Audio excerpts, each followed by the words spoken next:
What's up guys, this is your favorite fanfic YouTuber, the Fanfic Majesty, and welcome to another amazing video. You can follow me on Patreon for exclusive stories.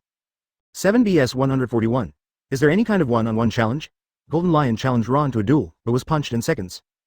Previous chapter. Next chapter advertisement. Golden Lion was stunned when he saw Marine 3 Admiral jumping down from the sky. Who has nothing to do to go out to sea and take Marine and Admiral with them? What kind of lineup is this? Isn't this nonsense? No matter how arrogant the Golden Lion is, he is not so arrogant as to deal with Marine and Admiral at the same time. Meteor Volcano. This guy Akainu has always been more direct. Without any hesitation, he punched directly below in midair. This was the first time he'd played the Meteor Volcano from the top down. Normally, this punch would first push the magma into the sky and then fall freely. But this time, it was smashed directly downward from the air. The power is slightly greater than before. Have you ever seen the palm technique falling from the sky? The huge magma turned into a palm and was photographed from the air. Densely packed. Golden Lion's expression changed. He controlled the ship with all his strength and hurriedly avoided it. But after all, he has 5 ships, and controlling 5 ships at the same time is really a bit insensitive. So there was really no other way. Golden Lion immediately decisively abandoned the 4 ships. I chose to keep the main ship, so I tried my best to avoid the crisis by using the components on board. But the 4 pirate ships were not so lucky. Directly under the blow of the popular volcano, it exploded instantly. It turned into a blazing flame, disintegrated from the sky, and turned into burning fragments, like fireworks blooming. Scattered everywhere. The thousands of pirates on the ship were like dumplings. Along with Meteor Volcano, fall into the sea together. There was a huge wave on the sea, and the whole sea was boiling. Akainu took out 4 ships with just one hit, come out on top. But it was obvious that Kizaru was also preparing to attack. Kizaru was originally preparing to use the 8-foot Magatama and then shoot downwards. But just as he was getting ready, he suddenly stopped. At this moment, I saw that Akainu had launched an attack, and I couldn't help but gloat. This guy got scolded again. Kizaru touched his chin and muttered to himself with a lewd expression. As expected, when Akainu just finished attacking, Ron's yelling came from above. Sakazuki, you must be mentally ill. You don't check to see if there are any ships below, and then you use this large-scale attack with a wide range of effects. Didn't you see other shipworms sailing above the sea?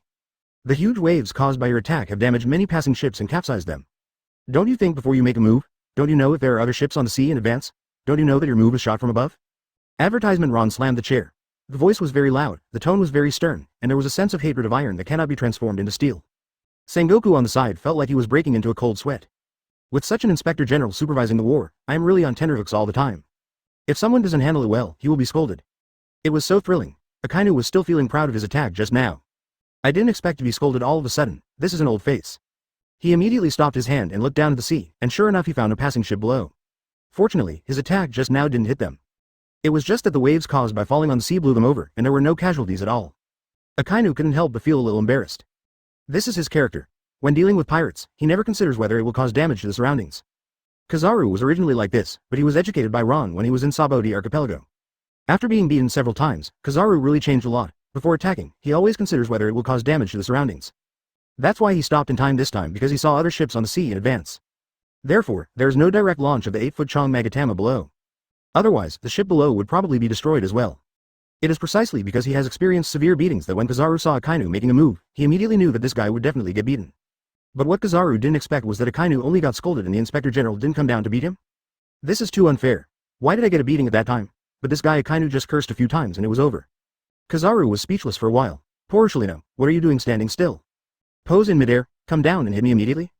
Kizaru originally wanted to attack with the 8-foot Magatama, so he had already prepared his posture in midair. Unexpectedly, Ron scolded me again. Kizaru was really speechless. Just now I was glad that Akainu was scolded, but I didn't expect that it would be my turn so soon. Kizaru is like the kind of student who always gets the teacher's attention. He is indispensable every time he is scolded. Aokiji is considered a good student and rarely gets scolded. While talking, the Golden Lion's pirate ship had flown far away and was originally right under the Pluton. The 3 admirals jumped up just enough to land on it, but at this moment, because they had just avoided Akainu's attack, they accelerated and flew forward very far. So the location where the 3 admirals fell was empty. According to this trend, it will probably fall directly into the sea. Of course, Ron is not worried about this happening. If these 3 people are so stupid that they can really fall into the sea, then Ron will have to consider whether to replace the 3 admirals. At this moment, Marine 3 Admiral immediately used Moonwalk and quickly chased the Golden Lion ship. It was extremely fast and soon caught up with the Golden Lion's ship. Advertisement seeing that there is no way to escape. Golden Lion can only respond in a hurry. Ice Age. Dark Hound. Tien Kong Yun Sword. 3 admirals' attacks came one after another, and they cooperated tacitly. Everyone's attacks can be connected well. The suppressed Golden Lion couldn't breathe. Damn it. Golden Lion is extremely depressed. Normally, Marines attack one-on-one, but rarely do 3 admirals attack at the same time. This Inspector General is so shameless and doesn't follow the rules at all. No wonder Whitebeard and Red Hair fell into his hands. Golden Lion also knew that he could not hold back. Slash wave. Lion majesty. Earth coiling. Lion. Thousand slice valley. Lion fruit was played to ultimate by Golden Lion, and the daily moves are better than the wolves. Golden Lion also showed its full strength. Ron and Sengoku stood on the Pluton high in the sky and looked down. Sengoku sighed without worry. The strength of this guy Golden Lion really hasn't declined at all. Ron also felt this. In his current state, it's really weird that he can lose to Luffy. Watching it up close this time, Ron could clearly see the strength of the Golden Lion. This guy is worthy of being called the three greatest pirates along with Roger Whitebeard. The strength is really terrifying. Fighting against three admirals at the same time, although he was at a disadvantage, he was still able to withstand the damage and achieve output. Even three marine admirals were unable to capture him instantly. Whether it is combat experience, combat skills, or the degree of fruit development, Golden Lion is worthy of the title of legendary pirate. Please give me flowers. Such a person lost to Luffy, which really makes people speechless. Sengoku couldn't help but feel curious when he heard what Ron said. How could he lose to Luffy? This is absolutely impossible. Besides, the two of them have never fought before. This is not what happened in this timeline. Luffy has been captured by now, so Sengoku must not know. Ron shook his head and didn't explain too much. However, no matter how powerful the Golden Lion is, it cannot be the opponent of the three admirals. At the beginning, I could barely hold on, and the beatings came and went. But it is obvious that he is exhausted now, which can be seen from the comparison between his current state and the state of the three admirals. 3. Admiral is still relatively relaxed now, but Golden Lion is already sweating. Damn it, that bald guy up there, come down here yourself if you dare. I would like to see how powerful the guy who defeated Whitebeard is. Advertisement, you couldn't have defeated Whitebeard using the same tactics, right? What's 3 versus 1? How could Whitebeard lose in such an unfair battle? Golden Lion did not see the Summit War with his own eyes, so it is reasonable to believe that Ron also relied on this method of surrounding three admirals to grind Whitebeard to death. 0. When Golden Lion said these words, three admirals stopped attacking instantly. Looking at the Golden Lion with a sad look on his face. If you fight with us, at least you can keep a whole body. Why can't you think of carrying it with the Inspector General? At an altitude of more than 2,000 meters, strong winds roared past. No need to go to such trouble. Let the three of them end this battle. In the stunned eyes of Golden Lion, he punched him directly. Golden Lion finally knew at this moment why the other three admirals were so relieved to let Ron come out to fight on his own. Kizaru touched his chin and said with a crooked mouth. Are you sure you want to do this? I am not willing to let Whitebeard die in the hands of such a villain. But Ron laughed loudly. The entire air was compressed into the shape of a lion's head, and it swept towards Ron crazily. After all, Whitebeard is also a pirate as famous as himself. Ron didn't hesitate, flying straight down in the air and punching him. Golden Lion laughed loudly. He was also afraid that several other admirals would stop him and come to protect the Inspector General. Of course Golden Lion also noticed their gazes. Since someone has taken the initiative to ask for a fight, there is no reason not to fight. The lion's head disappears. It seems to be saying, you are really capable of seeking death. At this time, Sengoku said to Ron on the side, when the two were intertwined, the air bursts instantly. Boom. As soon as Ron finished speaking, he jumped off the Pluton. Golden Lion used its strongest skill as soon as it took action. Ha ha. But Golden Lion found that he was completely overworrying. The other three admirals stood aside obediently, with no intention of protecting the Inspector General. They all shook their heads and sighed, as if they were saying goodbye to Golden Lion. Stop being pretentious here. That bald man only dares to hide behind and give orders. What kind of skills is that? Facing the strong wind, Ron quickly headed towards the Golden Lion. The violent wind pressure condensed on the fist, and it was suddenly released at this moment. Lion Majesty. Govern place earth coiling. The voice is extremely heroic. With one punch, the people in the boat were instantly dispersed. Golden Lion snorted coldly. It's like walking through a piece of paper. Ron's cloak rustled. Okay, you have the guts. Ron passes directly through Lion Majesty. Govern place earth coiling. 142. What, this is your home? Ron rates 3 Admiral back to Marijoy. Previous chapter next chapter advertisement the legendary pirate Golden Lion has come to an end. This punch even destroyed the boat, so the 3 admirals had no place to stay. At this moment, I am floating in the air on Moonwalk. Why is the Inspector General missing? Kizaru touched his crooked chin and said. Because the entire ship exploded with the punch just now, a lot of smoke was produced. Obstructed the view. After the smoke dissipated, there was no one in the sky. Where has Ron gone? Kizaru was a little surprised. After looking around, he found that he really didn't see anyone, so he said. Akainu looked at the height of 2 kilometers below the ground and said with some worry. Does the Inspector General not know how to moonwalk? Is it possible that it fell? As soon as these words came out, San Admiral's old face darkened. As far as they know, the Inspector General doesn't really seem to know Marine 6 styles.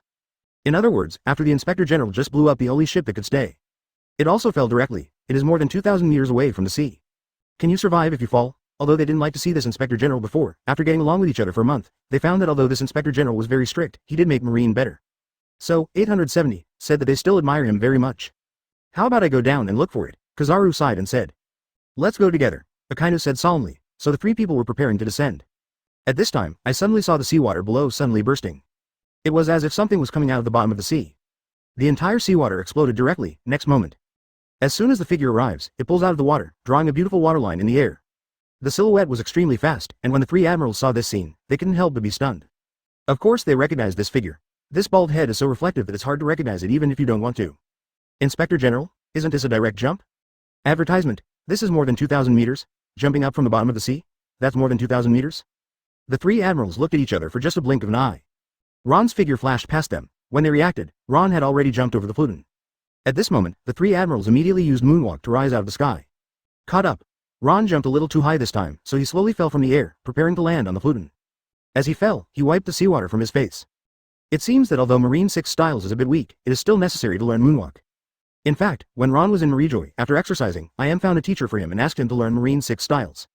It's just that at that time, Ron was obsessed with exercising One Punch Man's physique and didn't even pay attention to Marine 6 styles. Now it seems that although Marine 6 styles is very weak, some of its moves are quite practical. It happened that at this time the three admirals had used moonwalk to come near Ron. Ron took a closer look at the way their feet pressed against the air. Immediately I understood the key points. Moonwalk is just the result of stepping on the air many times. As long as you have enough strength under your feet and step on the air quickly, you can use the reaction force to move. The principle is simple. On the way down, Ron tentatively stamped on the air with his feet. Bang! The air beneath his feet exploded instantly. The sound barrier visible to the naked eye spreads out in circles. Excessive force was used, and the whole person was directly pushed upward by the reaction force. With Ron's current physique, it is simply too easy to complete moonwalk if he knows the essentials of the movements. It's just the first time I've used it, so I haven't mastered the strength yet. That's a lot of effort. Three Admiral was blown back by the wave of sound. He watched in stunned silence as Ron rose up into the sky again. The three people looked at each other. Did the Inspector General learn to moonwalk? Just took a look at it? No, right? It took me a full week to practice this. Kizaru touched his chin. At that time, he was the fastest in the army to learn moonwalk. It also took a week. It's hard to imagine that the Inspector General learned it just by looking at it. Yes, the gap between people is too big. Didn't you notice the force under his feet just now? This moonwalk made him feel like he was shaving. At such a fast speed, his whole body was worn out. This is air, not the ground. If you step on the moonwalk, you can shave as fast as you can. Which of you can do that? I can't. The three admirals shook their heads at each other. Moonwalk can only allow them to change directions in the air, or walk in the air. It's not as fast as shaving at all, because the air is not as good as the ground after all. The reaction force the air can provide is very small. Of course, with great force, bricks will fly. If the force is strong enough, even the air can provide enough reaction force, and theoretically it can achieve the speed of shaving. Advertisement, for example, the man in front of me. At this moment, Ron's body is extremely adaptable. Through the first test just now, he has already figured out the strength. So I adjusted my strength. After stepping back and forth in the air a few times, I easily returned to the Pluton. This scene made Sengoku and San Admiral stunned. They finally understood why Ron was so strong. This terrifying talent was really difficult for others to match. Ron gave the order as soon as he landed on the boat. Turn around and go southwest. Yes. Smoker took the order, then turned 180 degrees and headed southwest. Sengoku and others were still surprised by Ron's terrible learning ability just now. Suddenly I found that the ship had turned around. He couldn't help but ask, "Are we going back to Marine headquarters?" Ron nodded. Go from above. There are two directions to go back to the Marine headquarters, because they are now in the second half of the Grand Line, and the Marine headquarters is in the first half of the Grand Line. Separated by red line. So besides passing by the Fishman Island underground, you can only pass by Marijoy above. One is a private road and the other is an official road. Private roads are more dangerous, while official roads are relatively safer, but not everyone can take them. Only world government or military offices ships, after identity verification and permission, can lift the ship directly from the sea to the red line through the ropeway, and transport the ship to the other end through the channel on the red line. Then the boat is lowered to the sea level through the ropeway from the other direction. This completes the crossing of the red line. The red line is nearly 10,000 meters high, which is almost the same height as Sky Island. Except for the upside-down mountain at the entrance of the Grand Line, other places can only be lifted up by ropeway. All ropeways are controlled by the world government. Without identity verification and permission, outsiders cannot come up at all. Once an unknown person comes up, it will be considered an invasion and they will be vigorously surrounded and killed by government troops. So no pirate dares to take this risk. This forces them to dive into the bottom of the sea, drill out from the hole below, and take the line on the Fishman Island. Sengoku said with some worry, even if we go up, we have to verify our identity first, and then apply. After approval, we can go up through the ropeway below. So now we should go to the sea and wait to get the application first. If we rush over like this, it will be considered an enemy attack. Sengoku was a little worried. After all, there was no way to verify his identity without going up via the ropeway. If it flies up from the sky like this, it will definitely be regarded as an enemy ship and launch an attack. My Lord Inspector General, we have arrived at the red line. Do you want to take off? Smoker asked suddenly. The Pluton was moving very quickly and had already arrived in front of the Red King continent. Advertisement, but the current flight altitude is only 2 kilometers, and if you want to reach the red line, you still have to climb at least 8 kilometers. Lift off. Ron ordered. Sengoku's old face darkened. It seemed that the Inspector General didn't hear what he just said. I couldn't help but have a headache. Then I took out my phone and prepared to ask the world government for permission to open navigation. No need. Ron looked at Sengoku preparing to make a call, shook his head and said to him. Are you kidding me? You need to ask for instructions when you go home? There is no sense in that. The Pluton ascended very quickly. It took less than 5 minutes to reach the altitude of 8,000 meters. Now, a large dark ship broke through the clouds. Arriving directly above the red line, looking down from this height, you can have a panoramic view of the entire Marijoy. The Pluton then stopped climbing and began heading in the direction of Marijoy. Suddenly sirens sounded throughout Marijoy. It must be said that Marijoy is still very defensive. Tens of thousands of guards are stationed here. Layers of defense keep Marijoy impregnable. After all, this is the headquarters of the world government in the main city of the Celestial Dragons. The moment he spotted the Pluton, he immediately thought of the alarm. In an instant, the outermost guards immediately became alert. Countless cannons pointed at the Pluton in the sky. Sengoku couldn't help but cover his forehead when he saw this scene. This is what happens if you don't apply. The Inspector General just doesn't listen to him. Now he's in trouble. If you want 1.8, why don't I give them a call? Sengoku thought for a while and then said. If it drags on any longer, I'm afraid the other party will really open fire. But at this time, suddenly a group of black people rushed out from the main city and immediately took over the defense of the outer circle. These idiots, if you don't quickly disarm the defense and turn the cannon, do you know who you were pointing at just now? You're all tired of living. These men in black who rushed out from the main city had a very high status. They were the people transferred by Ron to participate in the summit war. Naturally, they recognized the Pluton at a glance. He rushed out and cursed the defense personnel outside, and then immediately lifted the defense alarm. Sengoku was stunned when he saw this scene from above. What happened down here? It looked like it was heavily guarded just now, but why was it suddenly disarmed? Whereabouts? Ron ordered calmly. Subsequently, Smoker controlled the Pluton and began to land in place. This is the first time Sengoku and San Admiral have come to Marijoy in this way. Aren't we going there? Why did we land? Sengoku asked in confusion. I'm going home. I have some things to do. You guys come with me, Ron then said. Go home? Three Admiral and Sengoku exclaimed in unison with shocked and disbelieving expressions on their faces.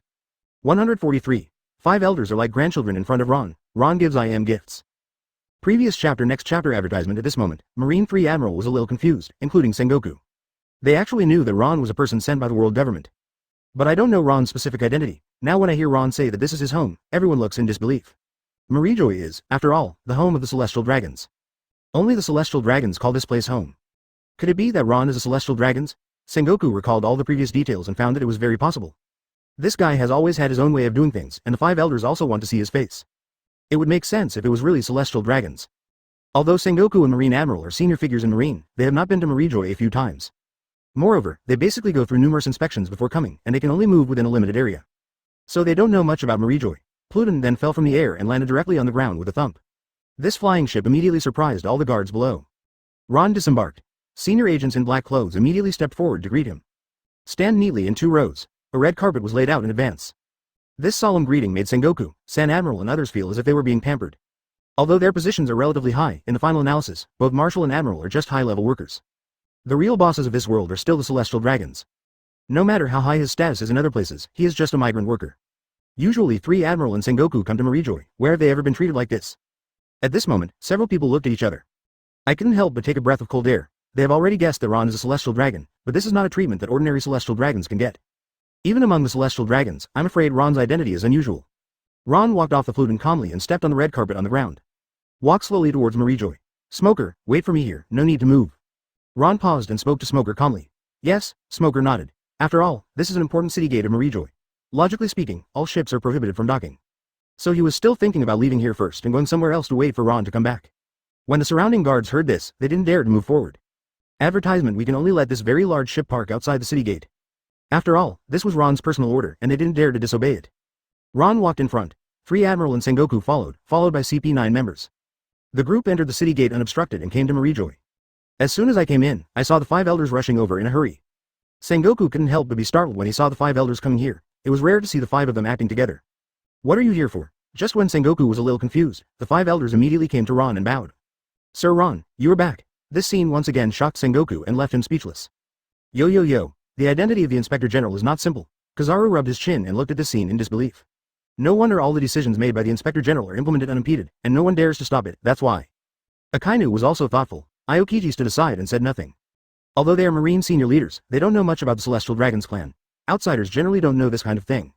But as the highest authority in the world government, the 5 elders could salute an Inspector General so respectfully. Even a fool could see that Ron's identity was not just that of an ordinary Celestial Dragons.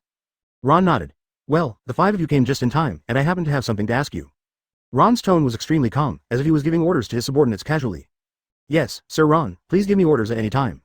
The 5 elders nodded quickly. They had always thought Ron was a playboy before. It was just relying on his sister's support, but now, the 5 elders don't dare to think that way. Ron left Marijoy in just 1 month. They accomplished 5 feats that they had not accomplished in more than 40 years. Previously, the 5 elders received orders to follow Ron's instructions to uproot all the people planted by the Revolutionary Army around the world. At this point, the Revolutionary Army was completely annihilated.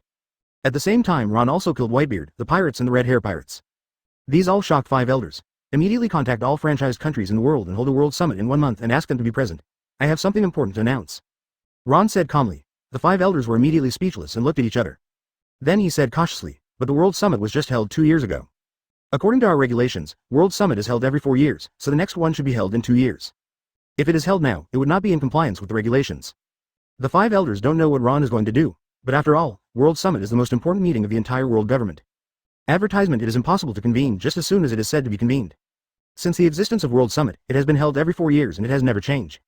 Unexpectedly, Ron waved his hand and said, I'm not discussing with you, I'm informing you, you just need to follow it. The 5 elders were a little embarrassed, but they didn't dare to disobey. Still asked though, I wonder why Master Ron wants to hold a World Summit. Ron said casually, this is not your place to ask, just inform us directly. The World Summit will be held in a month. I don't want to see anyone absent.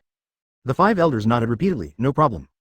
With this typical look of a leader giving orders, Sengoku and the 3 admirals behind him were dumbfounded. This is how Ron usually talks to them. They thought Ron was only like this to them, but they never expected that Ron would be like this to anyone. This is the attitude even towards the 5 elders. Even worse, in comparison, Ron's attitude towards them is pretty good. Other celestial dragons also came here to watch out of curiosity. They also wanted to know what happened to Ron after he went out for a trip.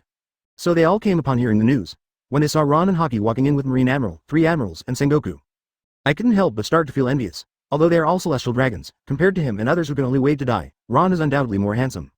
There is an unwritten way of comparing celestial dragons. That is to see who has more powerful followers. Celestial dragons love to put on a show. This is why they cheer each other every time they go out. Generally, whoever leads more people and whoever leads more powerful people can represent the status of this celestial dragons in Marijoy. At this moment, when these celestial dragons discovered that Ron was followed by Marine Admiral 3 and Marshal Sengoku, everyone was envious. Look at their pomp and circumstance. So handsome. Ron led the people towards the high castle and encountered a blank area on the road. I couldn't help but ask, where are the buildings here? Why were they demolished? 5 elders immediately stepped forward and said, this is where the Charles family lived before and it was their property. Oh, who are they? Ron asked, not remembering for a moment. The 5 elders darkened their faces. Sir Ron, this is the clan you expelled from Marijoy a month ago. Advertisement. Ron then remembered. It turns out it's them, so don't waste this land. Let's build a school after demolishing it. Let the younger generation of celestial dragons receive more than 3 years of education here. Don't go out with a runny nose every day and act like a fool. Ron ordered calmly. 5 elders' old face darkened. Mr. Wilson has bought this place and will build a casino here in the future. What? Ron's tone became a little more serious. It's nothing. Let's demolish the casino and build a school. The 5 elders saw that Ron's expression was a little unhappy and his tone was a little sulky, so he changed his words mid-sentence. It doesn't matter what Mr. Wilson is, it doesn't matter. I can only tell him that the land he just bought has been forcibly expropriated. The 3 admiral and Sengoku behind him were once again shocked by 660. This Ron is not only unreasonable in their marine. It turns out that in Marijoy it's even worse. I usually see celestial dragons wreaking havoc in the lower realm, but this is the first time I saw someone wreaking havoc on the territory of celestial dragons. This shocked Sengoku and others. Following Ron to Marijoy this time was really eye-opening for them. At the same time, I was very lucky. It seemed that Ron was quite reasonable when he was with them. Compared to Ron's domineering attitude in Marijoy, he is much better in marine. And seeing the 5 elders nodding and bowing here like Sun Tzu was really a relief. Normally, the 5 elders always look high-spirited when they see them, so Sengoku and others can only bear it. After all, the 5 elders have higher official positions than them, so they often can only bear their anger. But seeing this scene today is really satisfying. I never thought you 5 elders would be here today. After taking care of this, Ron asked the 3 admirals and Sengoku to wait outside. He walked into the high castle. This is Ron and Im's residence, outsiders are not allowed in. Open the door. Ron couldn't help but feel relaxed. It still feels good to be home. Why are you back suddenly? Im looked at Ron and smiled. If any outsiders were here with this expression, they would probably be surprised. After all, Im often has a straight face and looks very serious, which is completely opposite to his current state. Ah, I brought you a gift and delivered it to you on the way. Ron threw the childlike fruit directly into Im's hand. You really did it, I thought you were just joking. Im was stunned for a moment, looking at the fruit in his hand, he was naturally very happy. Ron said he would give this thing to her 10 years ago, but he didn't expect that he still remembers it now. I am of course happy Ron was ready to leave after delivering the things. Yi Mu was a little reluctant to leave. Yi came back only once a month, just leaving? Are you here just to give this to your sister? Otherwise, what would I do when I come back? I'm very busy. Ron smiled and waved, then turned and left. 144. Aokiji is frozen thousands of miles away to save people. Ron is biased. The Fishman Island asks for help. Previous chapter. Next chapter advertisement. Eat it quickly, you gave me the immortality effect of op fruit, I can't let you grow old so fast. Ron waved his hand casually, then turned around and pushed the door open. Ron didn't care much about his sheep sister at first, but later Im's various behaviors really moved Ron. 15 years ago, Im gave the chance of immortality surgery to Ron, the previous op fruit user. Although op fruit can perform immortality surgery, only 1 in 10,000 people can do this surgery.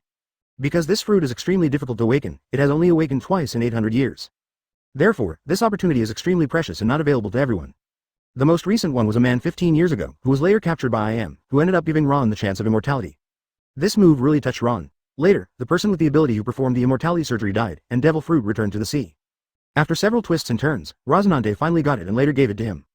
It's just that this guy didn't appear in the Sabaody archipelago last time, and he is also the only supernova on the run so far.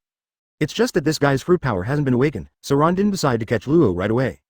IM looked at the gift in her hand happily. In this world, the one thing she cared about the most was her biological brother. This is why IM fully supports Ron in whatever he does. In the entire world government hierarchy, Ron's words are not much different from IM's words. Previously, the 5 elders would ask IM for any orders given by Ron. Later, it was discovered that IM had approved everything Ron did, and gradually the 5 elders stopped asking for permission. Anyway, Ron said whatever he said, and the effect of not asking for permission was no different. Sometimes I even get scolded by IM. This is why Ron is not the nominal leader of the world government, but the actual person in power. The 5 elders couldn't help it. IM allowed him to do everything, and these 5 old guys didn't dare to say anything. The moment Ron was about to go out, IM suddenly said, "I feel that you have become a lot stronger this month, which makes me feel relieved. However, you still need to pay more attention. After all, there are too many strange abilities in this world." IM's visual color is the strongest Ron has ever seen, so she can see her own strength, and Ron is not surprised. Kindness. Ron nodded and pushed the door open directly. 3 Admiral, Sengoku and others, as well as Brother Wu were still waiting outside. Everyone saw Ron coming out of the high castle and followed him. "Okay, nothing will happen without the 5 of you. Go and finish all the things I told you." Ron waved his hand casually, the 5 elders immediately bowed and then retreated. To run something as important as the World Summit, it really takes the 5 of them to do it, and the others really can't do it. 1 month is a very urgent time, so you have to hurry up. After all, as the notice continues, kings from all over the world will come to the world of Marijoy. Advertisement 1 month may be just enough, so the 5 elders did not dare to neglect and went to work immediately. 3 Admiral and Sengoku were so shocked that they could not speak. This trip to Marijoy really opened their eyes. They never imagined before that 5 elders would have such a groveling attitude. After all, the 5 elders always looked domineering in any public situation. Including when they met the 5 elders before, these 5 old men wanted to look at people with their nostrils. As a result, the 3 Admiral or Sengoku can only accept the anger every time. This time it was really satisfying to see the 5 elders being trained into silence. This is the first time they've been so hard in Marijoy. "Let's go back to Marine headquarters," Ron walked in front and said calmly. The 3 admirals looked at each other and followed convinced. The group quickly returned to their original position and boarded the Pluton again. This time, no world government personnel came to stop him. The Pluton took off again and set off towards the first half of the Grand Line. Cross the red line and fall back onto the sea again. Finally leaving the confines of Marijoy. Only then did Kizaru pluck up the courage and say, Lord Inspector General, why are the 5 elders so polite to you?" "They've always been like this," Ron said calmly. "Ah." Kizaru had a dark look on his face. Sengoku seemed to have thought of something. After all, compared to the 3 admirals, he knew more about world government. Especially the castle Ron entered at the end, which is said to be called the High Castle. It is the residence of IM, the leader of the Celestial Dragons. It's just that Sengoku didn't know that Imu had a younger brother. As migrant workers, they didn't know much about the boss's family affairs. It's not something they can access, but obviously, it is definitely not easy for someone who can enter IM's residence. After all, even the 5 elders didn't dare to go in and could only wait far outside. When the Pluton passed by the Sabaody archipelago, suddenly, several Murloc corpses were found floating on the sea. And there's also a hint of bloodline. There seemed to be a battle going on in the distance. Just then there was a bang. I saw a pirate ship suddenly emerging from the bottom of the sea, followed by the 2nd and 3rd ships. There is a fishman in front, escaping quickly in the water. There were a large number of fishmen chasing behind them, and the 3 pirate ships also began to capture them from the sea. The whole scene is extremely grand. Advertisement. This was the first time Ron had seen fishmen go out in large numbers to capture someone. The whole seawater was churning. With so many Murlocs galloping below at the same time, it is truly spectacular. Ron couldn't help but frown. He didn't expect that this kind of thing would happen again on the way back to Marine headquarters. What happened? The fishman being chased looks so familiar. I feel like I've seen him before somewhere before. Sengoku frowned and pointed in the front direction. Akainu suddenly remembered something and said, "He is the prince of the Undersea Dragon Palace and the eldest son of King Neptune. I met him when I went to the Fishman Island a few years ago." "So it's him? I didn't expect this plot. It seems that people have changed." After all, Ron is familiar with the plot of One Piece, but he didn't see this scene in the original work. In other words, the entire situation on the Fishman Island should have changed from the timeline of the original work. Although Ron didn't know what caused the change, it must have something to do with his actions this month. "Now that you've seen it, you can't ignore it. Aokiji, go rescue him," Ron said calmly. At this moment, there are at least 3,000 fishmen chasing him. The scene was extremely spectacular. The Dragon Palace Prince managed to keep some distance by virtue of his faster swimming speed. But it was obvious that he was seriously injured. He was covered in blood. If this trend continued, his physical strength would be exhausted sooner or later, and he would definitely be overtaken by the more than 3,000 Murlocs behind him. Although I don't know why, as the Prince of the Dragon Palace, he was chased by the fishmen, and even chased into the sea. This is indeed strange, so Ron wanted to see what was going on. Aokiji got the order and came to the ship, looked at the sea quietly. Then he stretched out a hand, Ice Age. An icicle hit the sea directly along the palm of his hand. Next moment, centered on the icicles and the sea surface, the ice spread instantly. Spread rapidly. The originally rough sea surface was frozen into an ice sculpture in an instant.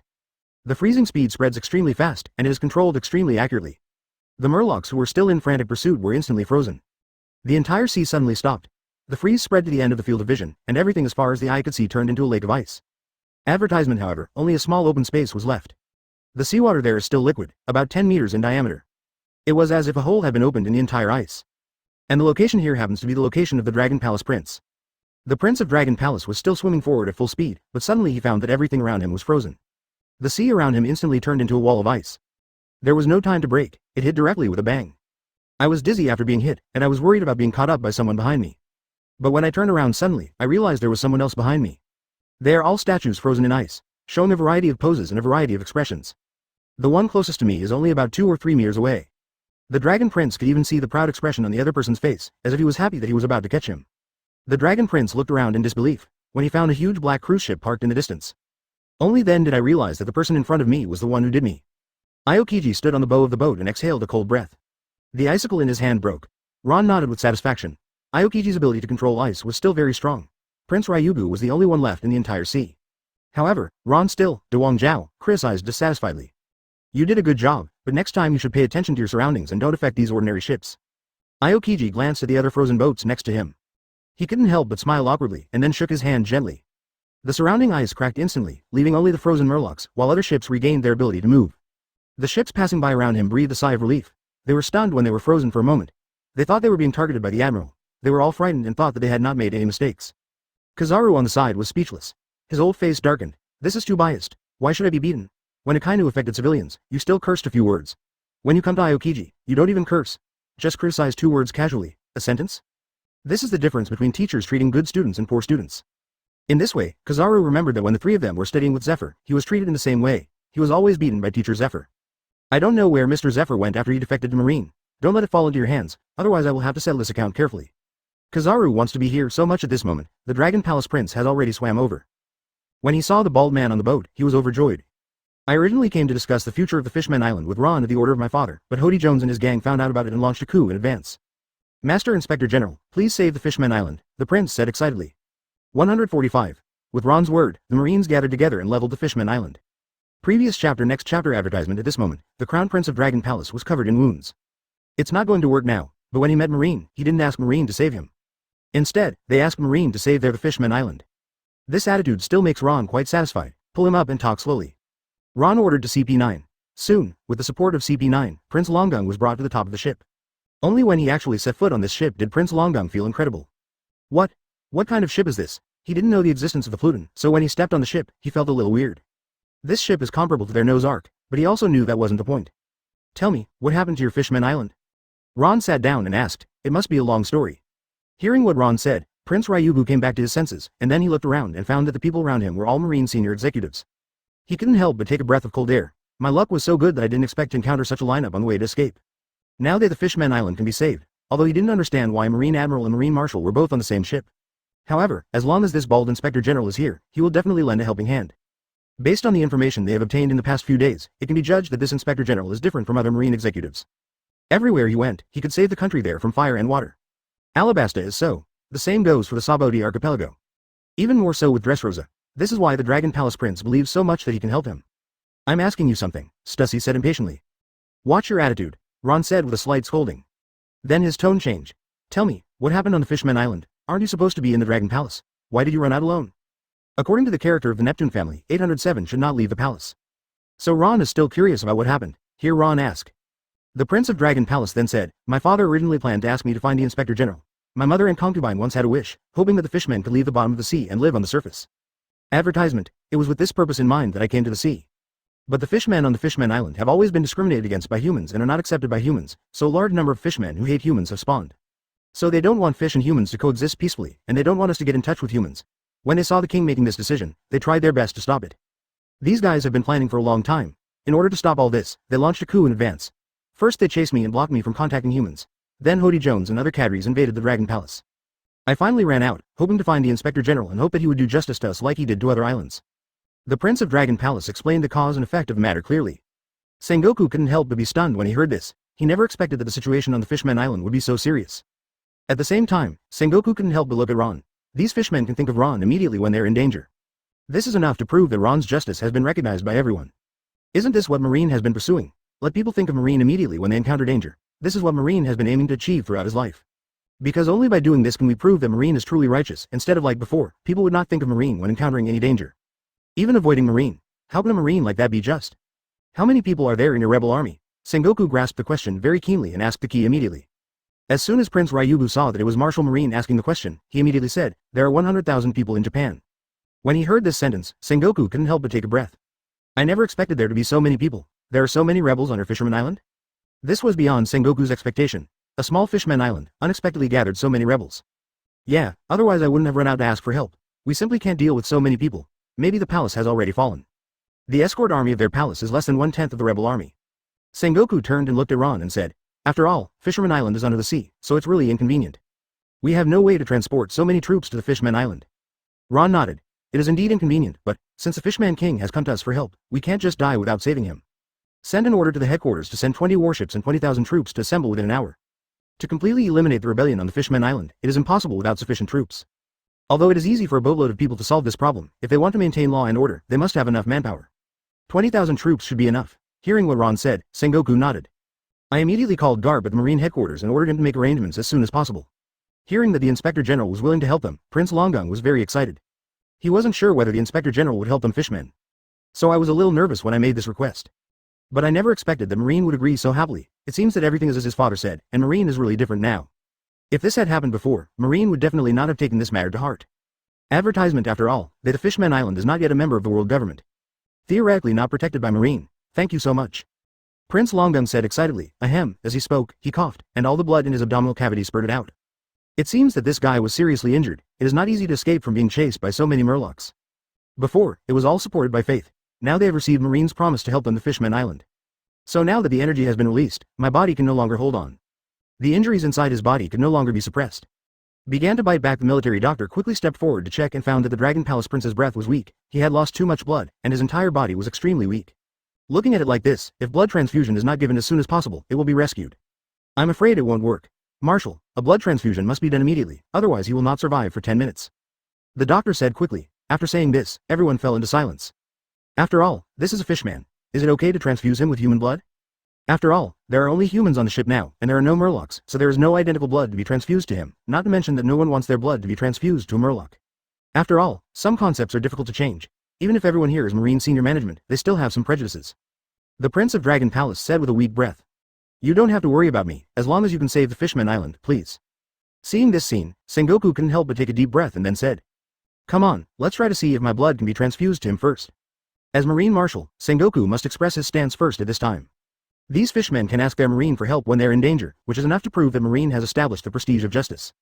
At this time, Sengoku also felt that he had to do something to improve Marine's image. It would be best if he could be relied upon to lift the prejudices between humans and others. When it came to blood transfusion just now, Sengoku could feel the Marines around him being a little reluctant. So Sengoku was the first to step forward and ask for a blood transfusion. He wants to take the lead in changing all Marines' impressions of fishmen. Seeing that the Marshal all stood up, the other Marines hesitated for a moment and finally won the ideological battle. Everyone stepped forward and rolled up their sleeves. Said together, count me in, let's see if my blood type matches. Advertisement, add me one too. All these Marines swarmed over, and Ron nodded with satisfaction when he saw this scene. It seems these Marines have completely changed. The fact that they can do this kind of thing is enough to show that they are completely different from before. At this moment, the Prince of Dragon Palace burst into tears when he saw this scene. For the first time, he felt the non-prejudiced eyes of humans towards the fishmen. Seeing everyone enthusiastically donating blood for him, Prince Longung really wanted to cry. It turns out that there are good people in this world, and there are bad people in any group. There are bad people among humans, and they will be hunted by the Fishmen clan. But are there no bad guys in their Fishmen clan? There are also cases, such as the current Huo D. Jones, who is even willing to kill his own partners. Isn't this kind of behavior much more abominable than human beings? Before, he still didn't understand the mother-in-law's dream of coexisting with humans, but now he understands, because there are also very warm people among humans. He couldn't help but said gratefully, thank you all. Ron was very satisfied with the current situation and couldn't help but smile. Okay, this little injury still doesn't require a blood transfusion. Eat this. It'll be fine soon.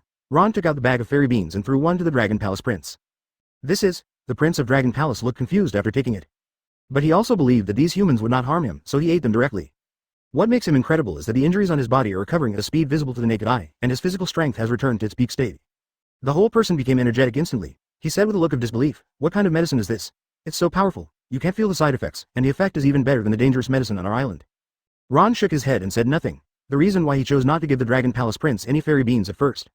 The main reason was to wait for the relationship between Marine and the Fishman to ease, so he waited until the blood donation incident occurred to completely change the Ryugu Prince's view of Marine. Ron likes to maximize the benefits of everything. If the fairy beans had been given in advance, such a touching scene would not have happened. At this time all 20,000 Marines transferred from Marine headquarters have been put in place. Fully 20 warships, they lined up neatly and stopped behind the Pluton. Waiting for command, Ron waved directly. "Let's go, flatten the Fishman Island." 146.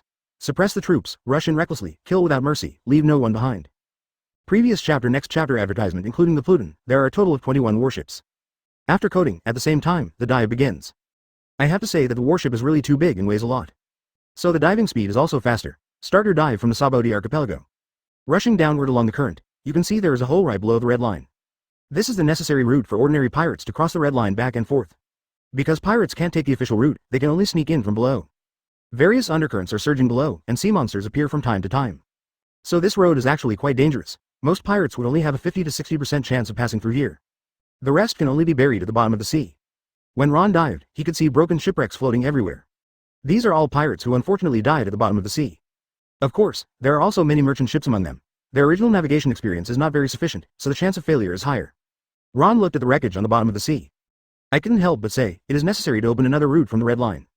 Connecting the front and rear sections of the Grand Line will facilitate the trade of these merchant ships. Hearing Ron's words, the Dragon Palace Prince was a little confused. How to open this route? Since ancient times, there are only two ways to pass the red line, one from above and one from below. How to open another route? Of course he doesn't know. But when Marine 3 Admiral and Sengoku heard this sentence, they couldn't help but take a breath. Because they can understand what Ron means. You can also guess what Ron is going to do. If the predictions are correct, this guy will probably penetrate the red line from the sea level. Make a hole in the middle of the red line, level with the sea level. In this case, all ships passing through the sea can cross the red line. This idea is so far-fetched that it is unbelievable. But the 3rd Admiral and Marshal Marine knew that Ron had this strength. Because they've seen it with their own eyes. The hole under Marijoy is still in use. Advertisement, it was punched through by Ron, but the direction of the punch was more than 5,000 meters away from the sea, so most people couldn't see it. Sengoku suddenly said, in that case, the Marine garrison will also need to set up a checkpoint there to ensure the identity of the navigation personnel. Don't let pirates take advantage of you. Ron nodded and had to say that Sengoku was quite thoughtful in some aspects. Let's move the Marine headquarters there when the time comes. It will not only control the channel, but also facilitate Marine navigation. Sengoku couldn't help but be stunned when he heard this sentence. He was really shocked. Unexpectedly, Ron thought more cruelly than him. Sengoku just wants to randomly transfer a Marine unit and station it at that passage. But Ron actually wanted to move the entire Marine headquarters there. This idea is too bold. What about the current Marine headquarters? Sengoku was a little confused. After all, the headquarters had just been rebuilt. It was almost completely destroyed in the Summer War, and it took a week to finally repair it. Unexpectedly, Ron said he wanted to move it this time. Ron shook his head and said, no more. Sengoku's old face darkened. At this moment, Prince Longgum suddenly pointed forward and said, there is a deep sea monster ahead, Kulakan. We'd better go around, that guy can destroy all passing ships. It was obvious that the Prince of Dragon Palace had just escaped from inside, so he knew there was danger ahead. When he escaped before, he was almost killed by this sea monster. If he hadn't been able to swim quickly, he probably wouldn't have had a chance to surface. Is it that octopus? Kizaru said while touching his chin. The Prince of Dragon Palace said, yes, that's him. This is the deep-sea giant monster in the Arctic. His experience is very powerful. Ron also saw the octopus, which had just emerged. The Pluton was already huge enough, but in front of this octopus, it was not even as big as his tentacles. Sure enough, it was a giant monster from the deep sea. Its huge size was extremely terrifying. Quite oppressive at this moment, he was rushing towards everyone, and several huge tentacles, like whips, slammed down. Seeing that the attack was getting closer and closer, the Dragon Palace Prince panicked and quickly told everyone to retreat quickly. But he found that no one listened to him. Kizaru, deal with him, Ron said calmly. Kizaru tilted his mouth and sighed secretly. It's all my fault for talking too much just now. Kizaru stretched out a finger and made a shooting gesture. The next moment, a golden light burst out from the fingertips.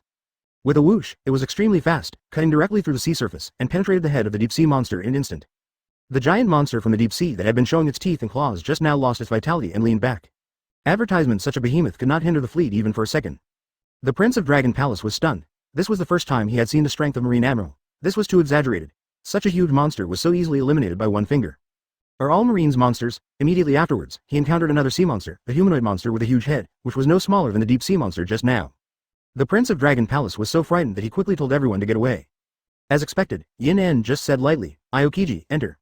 As soon as he finished speaking, Aokiji threw a frost spear, freezing all the seawater along the way into an ice channel. When the spear touched the sea monster's body, the surrounding water froze instantly. The sea monster that was running towards this side menacingly just now turned into a huge ice sculpture, sunk to the bottom of the sea. At this moment, the Prince of Dragon Palace was so shocked that he could not speak. These troublesome monsters that were domineering on the bottom of the sea were all defeated easily. These guys have always been a headache for their Dragon Palace, and the entire the Fishmen Island guards have nothing to do with them. Unexpectedly, Marine took care of him as soon as they met. The Prince of Ryugu has gained a lot of experience in this industry, and he is deeply aware of Marine's terror.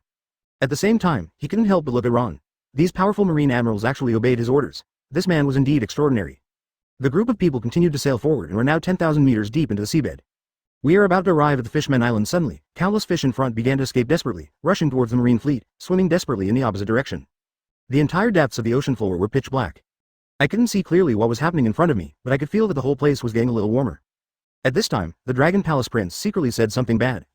Run quickly, I must run quickly this time. It's an undersea volcano erupting. Everyone, hurry up and change direction. If you're caught up by the undersea magma, you will definitely die. Undersea volcanic eruptions are the most dangerous disasters in the entire ocean. Even if the sea monster and deep sea monster just encountered this scene, they would have to turn around and run away. Asterisk asterisk asterisk. This shows how powerful submarine volcanic eruptions are. Run quickly. I'm not kidding you, the danger level this time is really different from before. The Prince of Dragon Palace did not run away when he saw the others and became anxious. This may be your first time coming to the bottom of the sea. In the entire sea, the most dangerous thing is not the sea monsters, but these moody disasters. We are fishmen, so we are very aware of this danger. Please believe me at this time to turn around and run away. It is still too late. We will come back after the disaster subsides. The Prince of Dragon Palace was very anxious, with cold sweat breaking out on his face. He thought these Marines didn't know how terrifying the volcano that was about to come was. So I explained quickly. Ron just patted him on the shoulder and said, "Be patient and don't be impatient, don't worry." Seeing Ron's indifferent look, the Dragon Palace Prince became even more anxious. Advertisement. He also knew that this man had the final say on the ship, so he had to persuade him to turn it around. So he was about to say something more, but Ron said, "Akainu, make the bottom of the sea quieter." Ron said impatiently. The raging heat wave and the rolling seawater on the seabed were really too noisy. The originally silent sea bottom made a rumbling sound. Akainu got the order and then mixed his skills. He took 2 steps forward with a serious expression. He stretched out a hand and blocked it in front. At this time, the hot magma was already rolling in, like a tsunami. The waves of magma on the seafloor are getting higher and higher, and they slap down like a devil's claw. At this moment, the Marine fleet is infinitely approaching. The heat wave was already hitting his face, and the Prince of Dragon Palace was so frightened that he quickly closed his eyes and made a gesture of protecting his head with his hands. It's too late to say anything now, it's already too late. The Prince of Dragon Palace couldn't help but sigh. However, at this time, he found that the scalding heat wave suddenly disappeared, the entire sea seemed to become quiet for an instant, and the original rumbling sound disappeared. Then I opened my eyes. Suddenly he saw this admiral named Akainu blocking the magma with his hands. I saw that the entire magma solidified instantly, and the scalding temperature dropped in an instant. The originally liquid magma had now solidified into a large mountain blocking the way. And this admiral's hand is clapping on this mountain. At this time, the 3 views of the Dragon Palace Prince had collapsed. He was so shocked by this scene that he was speechless. The dangers that originally descended from the sea level to the bottom of the sea were so insignificant in front of Marine. There wasn't even a way to stop Marine. Everything was resolved so easily. No wonder the bald Inspector General was so calm just now. With so many powerful subordinates escorting them, there is absolutely no danger to them at the bottom of the sea. In the eyes of others, the deep sea has a narrow escape from death, but to Marine it is like walking on flat ground.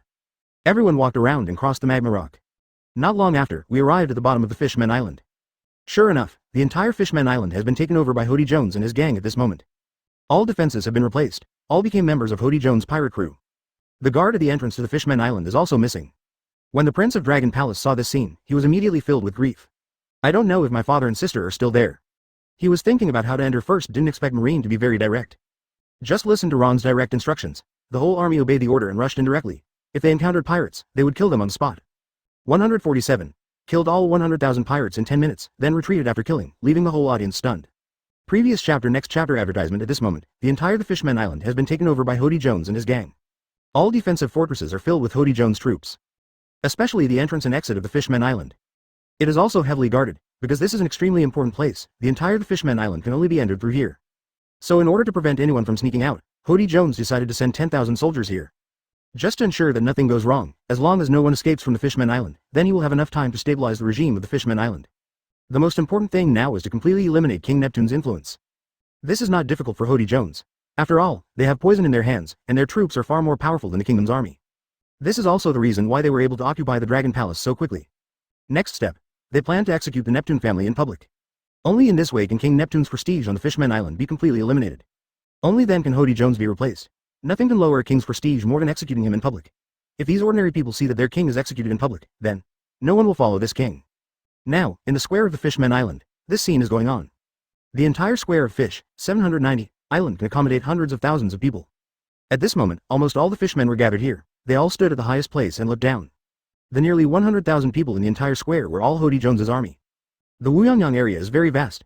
This terrible sense of pressure from the troops made all the Murlocs present afraid to make mistakes. Don't even dare to speak. Although they were extremely sad and although they didn't want this to happen, they were powerless to stop it. No matter in terms of strength or troop size, they are far behind Hody Jones. Although they knew that Hody Jones was executing King Neptune on trumped-up charges. But trying to rehabilitate King Neptune at this time is simply a fantasy. Including the ordinary people of the Fishmen Island, as well as the former Kingdom Guards, all have lost confidence. In this current situation, no one is enough to save King Neptune. Even Mrs. Sha Li, who used the crystal ball to tell fortunes, had a look of despair. The entire the Fishmen Island has changed, and the era of Hody Jones is coming soon. Although it is disappointing, this is a reality that has to be accepted. Only the mermaid Guy Li was clasping her hands together and praying hopefully. The bald man who rescued him from the celestial dragons came to mind. Advertisement: it would be great if he could come again this time. Save the Fishmen Island. At this moment, Hody Jones was sitting on the chair very arrogantly. A big wave of his hand. Someone, bring me all the Neptune family. These guys are actually trying to sell all us Murlocs to Marine? Are you kidding? Doesn't he know how much humans hate us fishmen, and he even tries to cooperate with Marine? This is a betrayal of us fishmen. Today, on behalf of all fishmen, I will execute King Neptune and his family. Hody Jones said while laughing. Then King Neptune, the second prince, the third prince and Princess Shirahoshi were all pushed to the execution platform. Neptune was covered in wounds, and it was obvious that he had fought but was defeated. Princess Shirahoshi was crying like a crybaby at this moment. At this moment, a fishman with 4 legs came over and said, Hody Jones, don't forget that we are a cooperative relationship. You promised me that Shirahoshi will be mine. Don't kill him as well.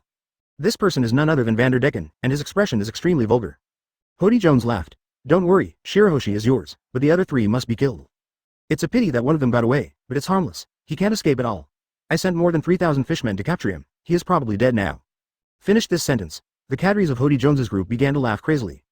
None of them believed that the Dragon Palace Prince could survive. Start the execution. Execute the Neptune family. Hody Jones suddenly ordered, and at the same time he was extremely happy. He would soon be the king of the entire the Fishmen Island. His time has come. At this moment, the Neptune family was in despair and all closed their eyes. All the people of the Fishmen Island also know that they are powerless to revolving heaven. These executioners were just about to take action. However, at this time, suddenly a fishman pirate ran over in a hurry. He was seriously injured and staggered, and immediately knelt down in front of Hody Jones and said, Oh no, boss, a group of people came in from the main entrance. Hody Jones's expression changed drastically. How is this possible? I have 10,000 soldiers guarding the entrance to the Fishmen Island. How is it possible that someone can break in? Hody Jones didn't believe it at all. He stood up directly with a ferocious expression and slapped the chair so hard that it exploded instantly. Boss, the person on the other side has extremely high combat effectiveness. Our 10,000 heavy troops are no match for him. They were completely defeated in almost one encounter, and the strength of the people on the other side is greater than ours. The pirate said in a panic. Waste. Hody Jones kicked the pirate away and said angrily. Advertisement, I want to see who it is. Someone, give it to me. Before Hody Jones could say anything, he suddenly found a row of warships approaching the port in the southeast. There are more than 20 warships. They were all lined up in a row. Looks very intimidating. 20 warships is just the size of a large buster call launch. At this moment, they are lined up so neatly, instantly attracted the attention of all the fishmen. Not only Hody Jones troops, but also ordinary fishmen also set their sights on the port. This is the first time that so many large ships have come to their port on the Fishmen Island. It's Marine. How is this possible? Why are they here? Hody Jones said in disbelief. Marine never paid attention to their affairs on the Fishmen Island. After all, the Fishmen Island has not joined the world government at all and is not under Marine's jurisdiction. Why did it suddenly appear at this time? Even if they broke in, look, the number of people is only 20,000. If they want to interfere with my affairs on the Fishmen Island, don't blame me for being rude. What can they do even if they are Marine? If you want to get involved with the Fishmen Island, ask me first if I have 100,000 troops or not. Hody Jones shouted. He said to his 100,000 troops. Young men, get ready for me. If they dare to land on the island, attack them immediately. They hold an army of 100,000 people, and they are all Murlocs. The strength of Murlocs themselves is more than 10 times that of humans, and this is their home field. Hody Jones had no reason to be afraid, and he had no reason to think he would lose. How to lose when flying dragon rides on the face? Marine's appearance gave the surrounding residents of the Fishmen Island a glimmer of hope. Marine is here, great, Hodigans will calm down a bit. King Neptune is saved. Marine will definitely negotiate with Hody Jones when he comes. Maybe he can rescue the king. Everyone started whispering, thinking that Marine was here to negotiate with Hody Jones. While they were discussing this, suddenly I heard someone shouting at Marine. Fire! Immediately afterwards, all the gun barrels of 20 warships were pointed in the direction of the square. The next moment, countless artillery shells fell from the sky densely.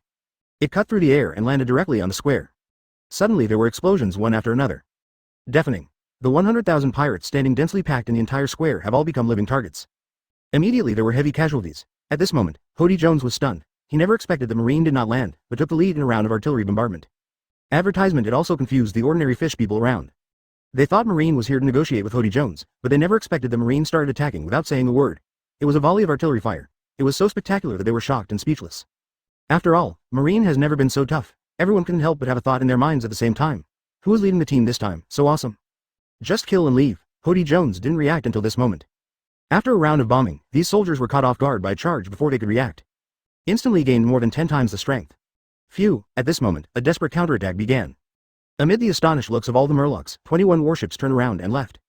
10 minutes later, just when he was surprised, a yellow light passed directly through his forehead. Hody Jones was left as a polished commander, and he was confused. It only took 10 minutes to solve the crisis on Fisherman Island. So clean and tidy, so fast and so disciplined, it's astonishing. King Neptune and his family were stunned. What kind of terrifying combat power was this? All 100,000 troops were killed in less than 10 minutes. Withdraw. These soldiers have mastered the 2nd to 3rd level flowing rock-shattering fist, and their strength is not weaker than that of the fishmen. The 20,000 Marines evacuated the battlefield in an orderly manner. At this moment, there was not a single living fishman pirate on the entire island. Marine's battle was too fast and caught them off guard. Push forward, everyone. I will kill anyone who dares to retreat. They are just a group of humans. What are you afraid of? Just one charge had already forced the Murlocs to retreat. Subsequently, General Marine joined the battlefield 3 days later. This first salvo of artillery fire was blinded by Hody Jones, causing at least half the casualties. CP9 immediately jumped off the boat and fought with him. He didn't expect that the situation would reverse so quickly. Just now, he had an army of 100,000 people, and almost all of his men were killed in an instant. Suddenly I felt that I could do it again, so I charged forward immediately. Who led the team so fiercely? But I vaguely saw a bald man on the boat waving his hand. There was a massacre. I saw the bald man on the boat waving his hand. Immediately afterwards, so he and his men started taking drugs without hesitation. Hody Jones rushed forward with all the cadres. Hody Jones died at the scene. After a few rounds, Hody Jones was already seriously injured. He didn't expect Marine to be so powerful. 4.0. Without giving them a chance, the drugged cadres knelt down without even being confronted. Countless Marine soldiers jumped off the warship and began to charge towards the square. 148. Auntie called. Ron gathered his troops again for a tea party. Previous chapter. Next chapter advertisement. The originally arrogant Hody Jones pirates, with a total of 100,000 troops, showed off their power in the entire square. It suddenly became quiet at this moment. All that was left on the ground was a pile of fishman corpses. Marine comes and goes in a hurry. He directly descended on the Fishman Island with the force of thunder, met face to face without saying a word, and directly launched an all-army attack. It took less than 10 minutes to directly consult more than 100,000 people. What a fighting force this is. The Hody Jones pirates once brought the entire Fisherman Island to collapse, leaving the palace of the Fishman Island with no way to deal with it. This has been a devastating disaster for the Fishman Island. Who would have thought that such a devastating disaster could be disintegrated so easily by Marine? Now the entire Fishman Island is silent, because everyone was stunned and speechless. Especially King Neptune's family. They were all stunned as they stared at the Marine warship moving away. It took a moment to react. They were saved. Marine rescued them, the Fishman Island, and the Neptune family. The second prince and the third prince looked at each other and then said to the king in disbelief. Father, what is going on? Why did Marine come to help us? Marine's fighting ability is too strong. This is different from the Marine in my impression. Shirahoshi also stopped crying and looked at Marine walking away with wide eyes. Father, are we saved? Do I no longer have to stay in the hardshell tower? Shirahoshi said pitifully with tears in his eyes. At this time, King Neptune sighed and said, no need, you can be free from now on. The target fruit user has been killed by 15. Hody Jones and his gang are all dead. Was it the Marine Admiral who took action just now? It seems like those three are the same. This is too scary. Marine's thunderous power caused great shock to the Neptune royal family. Completely changed Marine's image in their minds. They had always looked down on Marine before. After all, so many Marines were always being played by pirates, and even the pirates couldn't handle it. How else to protect these countries? But now it seems that the previous idea was completely wrong. Marine is invincible. But why did these people leave like that? For Marine who saved their country, the Neptune royal family couldn't just let them go. They must express their gratitude. Then, King Neptune shouted, benefactors of Marine, please stay.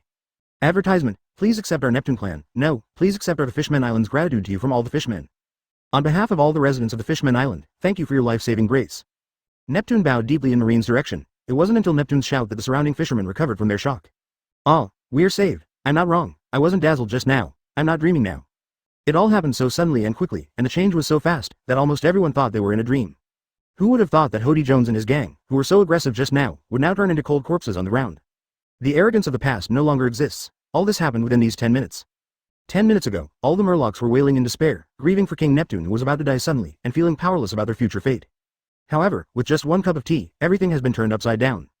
The scene that made them feel desperate before seemed to have been wiped directly from the blackboard and completely disappeared. And the one who did it all was the Marine in front of him. This may be the first time that the residents of the Fishman Island have seen Marine in their entire lives. Because Marine didn't come to them before, The Fishmen Island. The Fishmen Island has always been a paradise for pirates, a living lawless place. Unexpectedly, Marine's first visit would bring them hope and a new life. Although they kept shouting, Marine still didn't look back, as if he just solved a trivial matter and left after solving it. Currently aboard the Pluton, Sengoku also felt a little incredible. He didn't even think that Marine could be so powerful. The Marine now was completely different from when he led the team. A month ago, Marine did not have such terrifying combat power, and it was estimated that at that time, it would be a difficult battle with these Murlocs. Before coming here, Sengoku had also thought about it. The other side has an army of 100,000, but is it enough to only have 20,000 on our side? Will we fall into a hard fight and will there be too many casualties? But what he didn't expect was that the trouble would be solved so quickly. Marine's combat prowess frightened him, Martial Marine. I have to say that this strange boxing style that Marine learned is really much better than Marine's 6 styles. Marine's combat effectiveness has improved visibly. I had never dared to think about this kind of achievement before. Not just Marshal Sengoku, after this battle, the morale of the entire Marine has improved a lot. After all, fishmen are famous for their physical strength. This is common sense. Everyone knows that the strength of a Murloc is more than 10 times that of a human. Normal Murlocs can easily beat 10 Marines out of 10.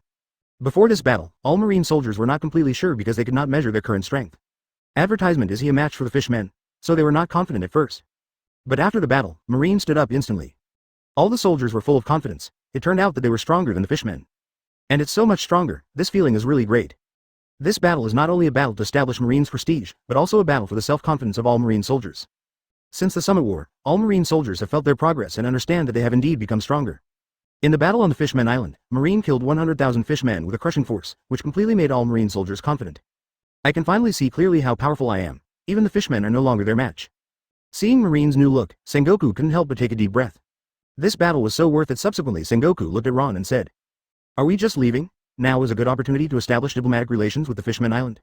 We helped them so much." Sengoku doesn't understand. According to his methods, he will definitely go over to accept the thanks from the Fishmen Island at this time. Ron just shook his head lightly and said, "The layout is bigger. Sometimes letting go of something is more memorable than being grateful." In a word, enlightenment. Sengoku instantly understood and enlightened. I have to admire Ron's political wisdom. This guy is really good at it. Sengoku believes that this scene will still be praised by the fish people hundreds of years later. Nipton, the World Summit will be held in Marijoy in 1 month, don't be late. Ron turned around and said calmly. The sound was not loud, but it spread directly to the entire Fishmen Island.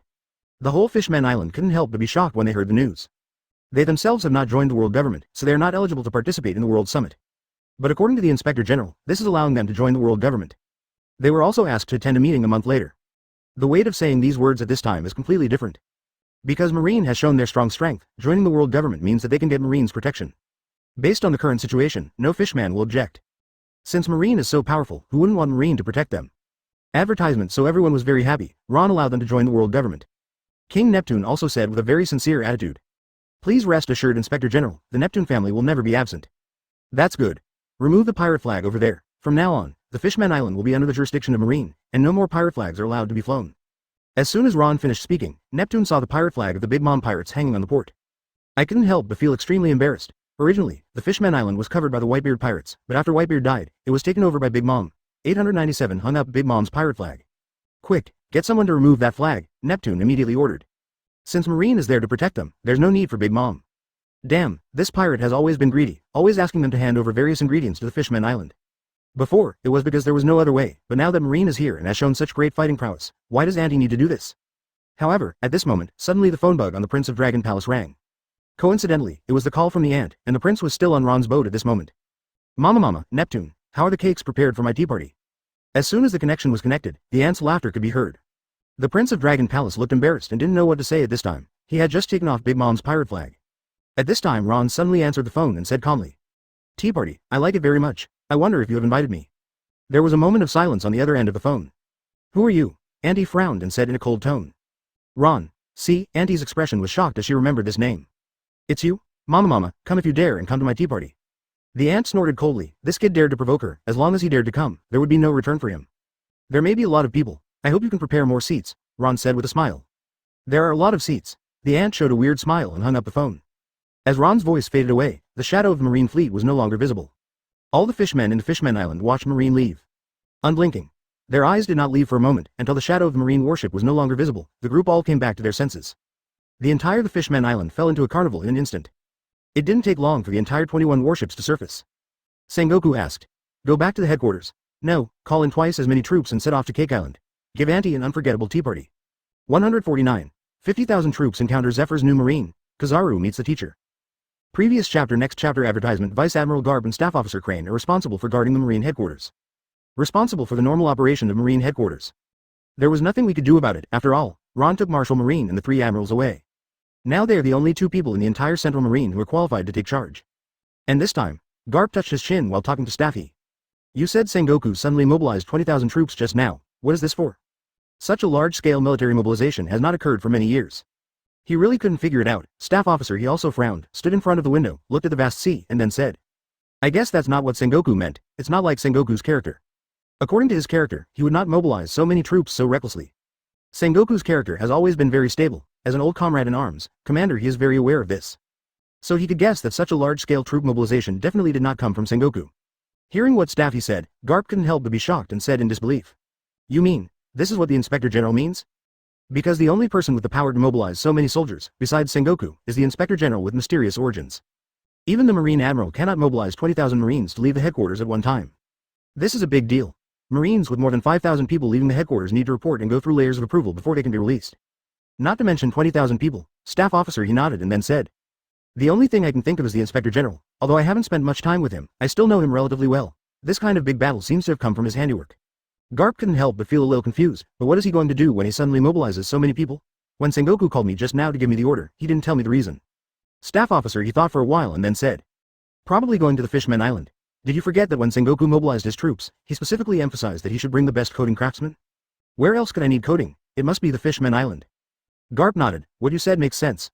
Mobilizing so many people will directly liberate the Fishman Island.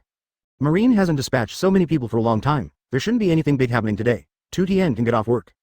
Staff officer he immediately stopped him and said. Don't leave so early. What if we mobilize troops later? Marine can't leave the port without your approval. Garp laughed and said, it's impossible. We have already transferred 20,000 people today. How can we transfer more? Isn't it just to fight the Fishman Island? 20,000 people are enough. Why do we need to transfer more people? Is it possible that we still need to fight the 4 emperors? Garp waved his hand. It can't be so ridiculous. Staff officer he also shook his head helplessly and thought that Garp was right. It was indeed impossible to continue to mobilize troops. It seemed that it would be okay to get off work early. Getting ready to leave here with Garp, but at this time. Advertisement. The office phone suddenly rang again. Counselor he and Garp couldn't help but be stunned. Look at each other, secretly. It is impossible for him to be right. Is it another troop deployment? Impossible. How could it be possible? Garp shook his head and answered the phone. But what shocked him was Sengoku's voice on the other end of the phone. Immediately mobilize another 30,000 people and 30 warships to gather at the Sabaody archipelago. We must do it quickly. Backquote. If not for the seriousness in Sengoku's voice, Garp would have thought he was joking. What are you doing? Didn't we transfer 20,000 people before? Why are there another 30,000 people? This adds up to a total of 50 warships. What are you going to do? With this lineup, don't tell me you were going to play the 4th round, Garp said, covering his forehead. Sengoku's helpless voice came from the other end of the phone. Ah, that's right, you guessed it right. As soon as he finished speaking, Garp was stunned. Standing there with the phone in hand, he looked confused and didn't know what to say. He thought he was just saying it casually, but he didn't expect that he guessed it right. These guys are really going to fight 4 emperors. This is too crazy. It has only been a month since the Summit War ended, and this. I just killed 2 4 emperors a month ago, but I didn't expect to attack 4 emperors again so soon. And this time is different from the past. It seems that this posture is to take the initiative to attack. This is different from Summit War. Summit War has a greater advantage because it is their home field. But if troops are sent to attack the other 4 emperors, they will have to go to their home field. The place will be unfamiliar and the battle line will be so long, which will be very disadvantageous for Marine. Garp didn't know what to say. This crazy move was clearly not Sengoku's handiwork. It must be that Ron guy again. That's crazy. Sengoku, this is not a wise move. You should think twice and think about it carefully. Garp said with a frown. Sengoku sighed helplessly and said. Stop talking so much and go mobilize your troops. The Marine headquarters has a total of 100,000 troops, but 50,000 were transferred, half of them. Garp and Staff he looked at each other helplessly. Who would have thought that what they just casually mentioned would actually come true? Soon, 30 warships set out from the Marine headquarters, with a total of 30,000 troops, sailing towards the Sabaody archipelago non-stop. Rendezvous with Ron's 20 warships. Now 50 warships are ready to go, and Ron is standing on the bow of the ship to conduct a military parade. Sengoku was holding his forehead. Since the establishment of Marine, so many people have never been dispatched at once. This is the first time for such a big battle. Advertisement. Sengoku couldn't help but take a breath when he looked at this fleet, which was comparable in size to the expeditionary force.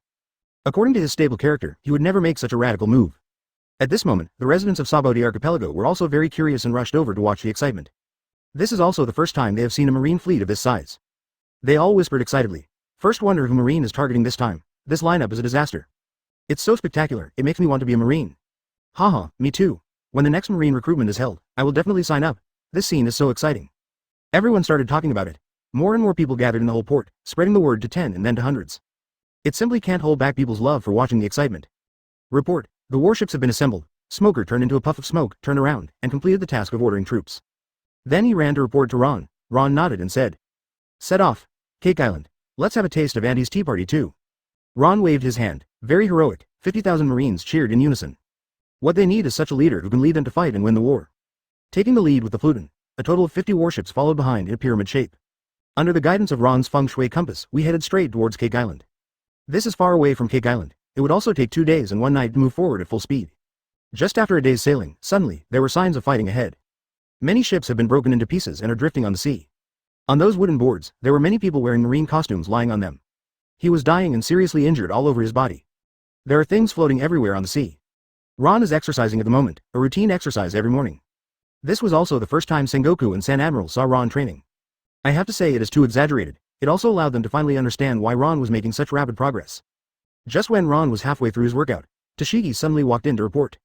"Lord Inspector, we found many seriously injured Marines ahead." Advertisement. Ron heard this and temporarily stopped training. Put down 2 barbells weighing 20,000 kilograms. The whole cabin rumbled. Even though he had seen it many times, Tashigi was still shocked. At this moment, Marine 3 Admiral, Sengoku and others are in charge of ordering their subordinates to salvage. Just when they were thinking, Ron finally came down. Let's go see what trouble this guy Zephyr is in. But when they salvaged it, they discovered that these Marine members did not belong to any unit. In fact, he was really miserable. In his early years, he was retaliated by the enemy and killed all his wife and children. Later, Whitebeard 2 killed his entire crew. Then Marine appointed Whitebeard 2 as Shichibukai. These guys are very strange. Their clothes and weapons and equipment are exactly the same as Marines, but they are not from our Marines. It seems the situation is unusual. There were at least 1,000 wounded people floating on the sea. Ron said calmly. He didn't know what kind of enemy he encountered that actually caused him such heavy casualties. This really makes Sengoku and others confused. This person floating on the sea does not belong to the staff of the Marine headquarters. Judging from the appearance in front of him, Zifa must have just left Marine not long ago, and it should be a new Marine that has just been formed. So Ron told Sengoku the rules. He was shaken by the justice he insisted on. Hearing Ron's words, Sengoku couldn't help but take a breath. This caused this guy to turn dark, but why are they still wearing Marine's clothes? Rescue these people first, and then arrange for medical treatment. No, these guys should be Zephyr's Shin'ei, Qian's army. Sengoku said immediately. I chanted Zephyr silently in my heart, and then the feng shui compass immediately adjusted its direction to point to the northwest corner, showing a distance of 20 kilometers. Don't kill Admiral Zephyr, he's actually one of his people? Ron is ready to bring Zephyr back to Marine. After all, he hasn't made a mistake yet. Sengoku and the 3rd Admiral heard this and agreed without hesitation. After all, Zephyr is the teacher of the 3rd Admiral and Sengoku's comrade in arms. So Ron took out the feng shui compass, but now that Ron is here, it's impossible to allow this to happen. Could it be pirates impersonating us? Seeing this scene, Ron immediately remembered what was going on. That is to say, a little detour. Ron nodded. Only Kizaru's expression was a bit strange, because their Marine headquarters did not receive any information that the ship was destroyed. Looking at the scale of casualties, at least 3 warships were sunk. For this admiral, I don't think it's a pity. 150. Conquer Zephyr, open his eyes, and kill the ant on Cake Island. Previous chapter. Next chapter advertisement. At this moment, it is in the sea not far away. Neo Marine is besieging a pirate ship and the whole scene is chaotic. At this time, it was Whitebeard 2 who was on the pirate ship. This guy has the power of Whitebeard when he was young and is extremely powerful. Just one person killed 3 Neo Marine ships. Almost one knife at a time. Every time the sword is swung, a huge shockwave will be generated, which can easily cut off a warship. I have to say that this strength is really terrifying. Now, Zephyr was standing on a warship, frowning. Seeing that his men once again suffered such heavy casualties as before. I couldn't help but feel extremely angry. This is already the 2nd time he has met Whitebeard 2. When we met a few years ago, he cut off an arm. Moreover, all the Marines under him were wiped out, leaving only 2 apprentices. Now, Zephyr has newly established Neo Marine, which has been catching pirates around the world. Unexpectedly, he met Whitebeard 2 again. Choi Fa was filled with rage for a moment. He wanted to avenge his dead subordinates, so he led all the Neo Marine warships and began to surround Whitebeard I's pirate ship. They chased and intercepted them all the way, paying a heavy price, but failed to catch the opponent. Instead, they allowed the opponent to kill several warships. Zephyr is already very old, and his health is no longer good. He needs to take medicine to stabilize his body before every battle, so now he is no match for Whitebeard 2. He was no match for him a few years ago, and even less so now. After several battles in succession, they were all defeated. In the fight just now, if his 2 apprentices hadn't rescued him, he might have died under the sword of Whitebeard 2. Teacher Zephyr, let's retreat first this time. It seems there is no way to capture him. Ain was a little worried about Zephyr's health. No, it's not easy to meet him anymore. We must catch him, otherwise it will not be easy to find him again in the future. We must avenge our dead compatriots. Sometimes Zephyr tends to get stuck in a corner. But having said that, Zephyr is not sure either. The Neo Marine he had just formed had already suffered most of its casualties. 3 warships were destroyed just now. As a result, they were too busy chasing the enemy to care about them. I don't know what's going on now. In this moment, Whitebeard 2 killed a warship again. And this time the other party seems to be jealous and doesn't seem to want to let any of them go. Holding a big knife in his hand, he rushed towards this side at full speed. Ain and others simply do not have the strength to stop Whitebeard too. In this round of confrontation, Zephyr suffered another serious injury. Now he finally recognizes the reality. He cannot catch Whitebeard 2 in this current state. If we don't retreat, the tragedy of a few years ago will happen again. He didn't want all the Marines following him to be killed again. Advertisement, so I can only grit my teeth, shout loudly. The whole army retreats. Although I am very reluctant, there is nothing I can do. It is much better to retreat now than to be wiped out. At this moment, Whitebeard 2 suddenly said stupidly. Are you going to run away now? Marine is really weak, Mom. This sentence made Zephyr even more angry, but he had no choice now. With the strong dissuasion of his two apprentices, he had no choice but to withdraw first. You can't run away, my son, kill them all quickly, Whitebeard's mother said.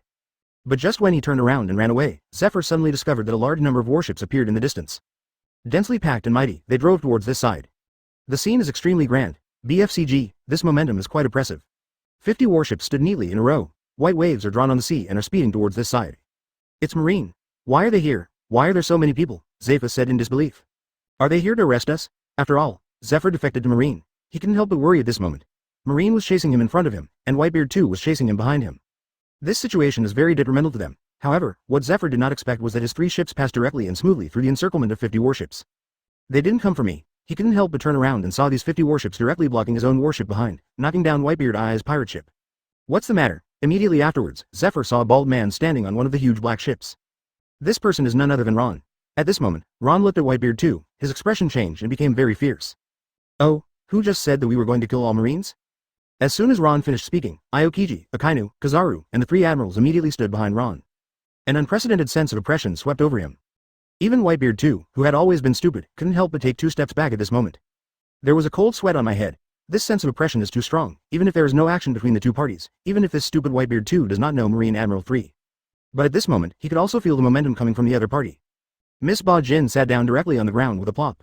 She knows Admiral Marine, and she knows Marshal Marine. She also knows this bald guy, because this guy has often appeared in newspapers in the past 10 months. Miss Ba Jin never dreamed that she would encounter such a combination here. Is this crazy? Of course she knew her son's strength. Although he was very strong, he was no match for so many people in front of him. At this time, the 36 strategies are the best. Miss Ba Jin staggered up from the ground. His face turned pale with fright. Advertisement, the arrogance he had just now has long since disappeared. Now he still dares to speak arrogantly. If you talk about killing all Marines at this time, it would be a complete joke.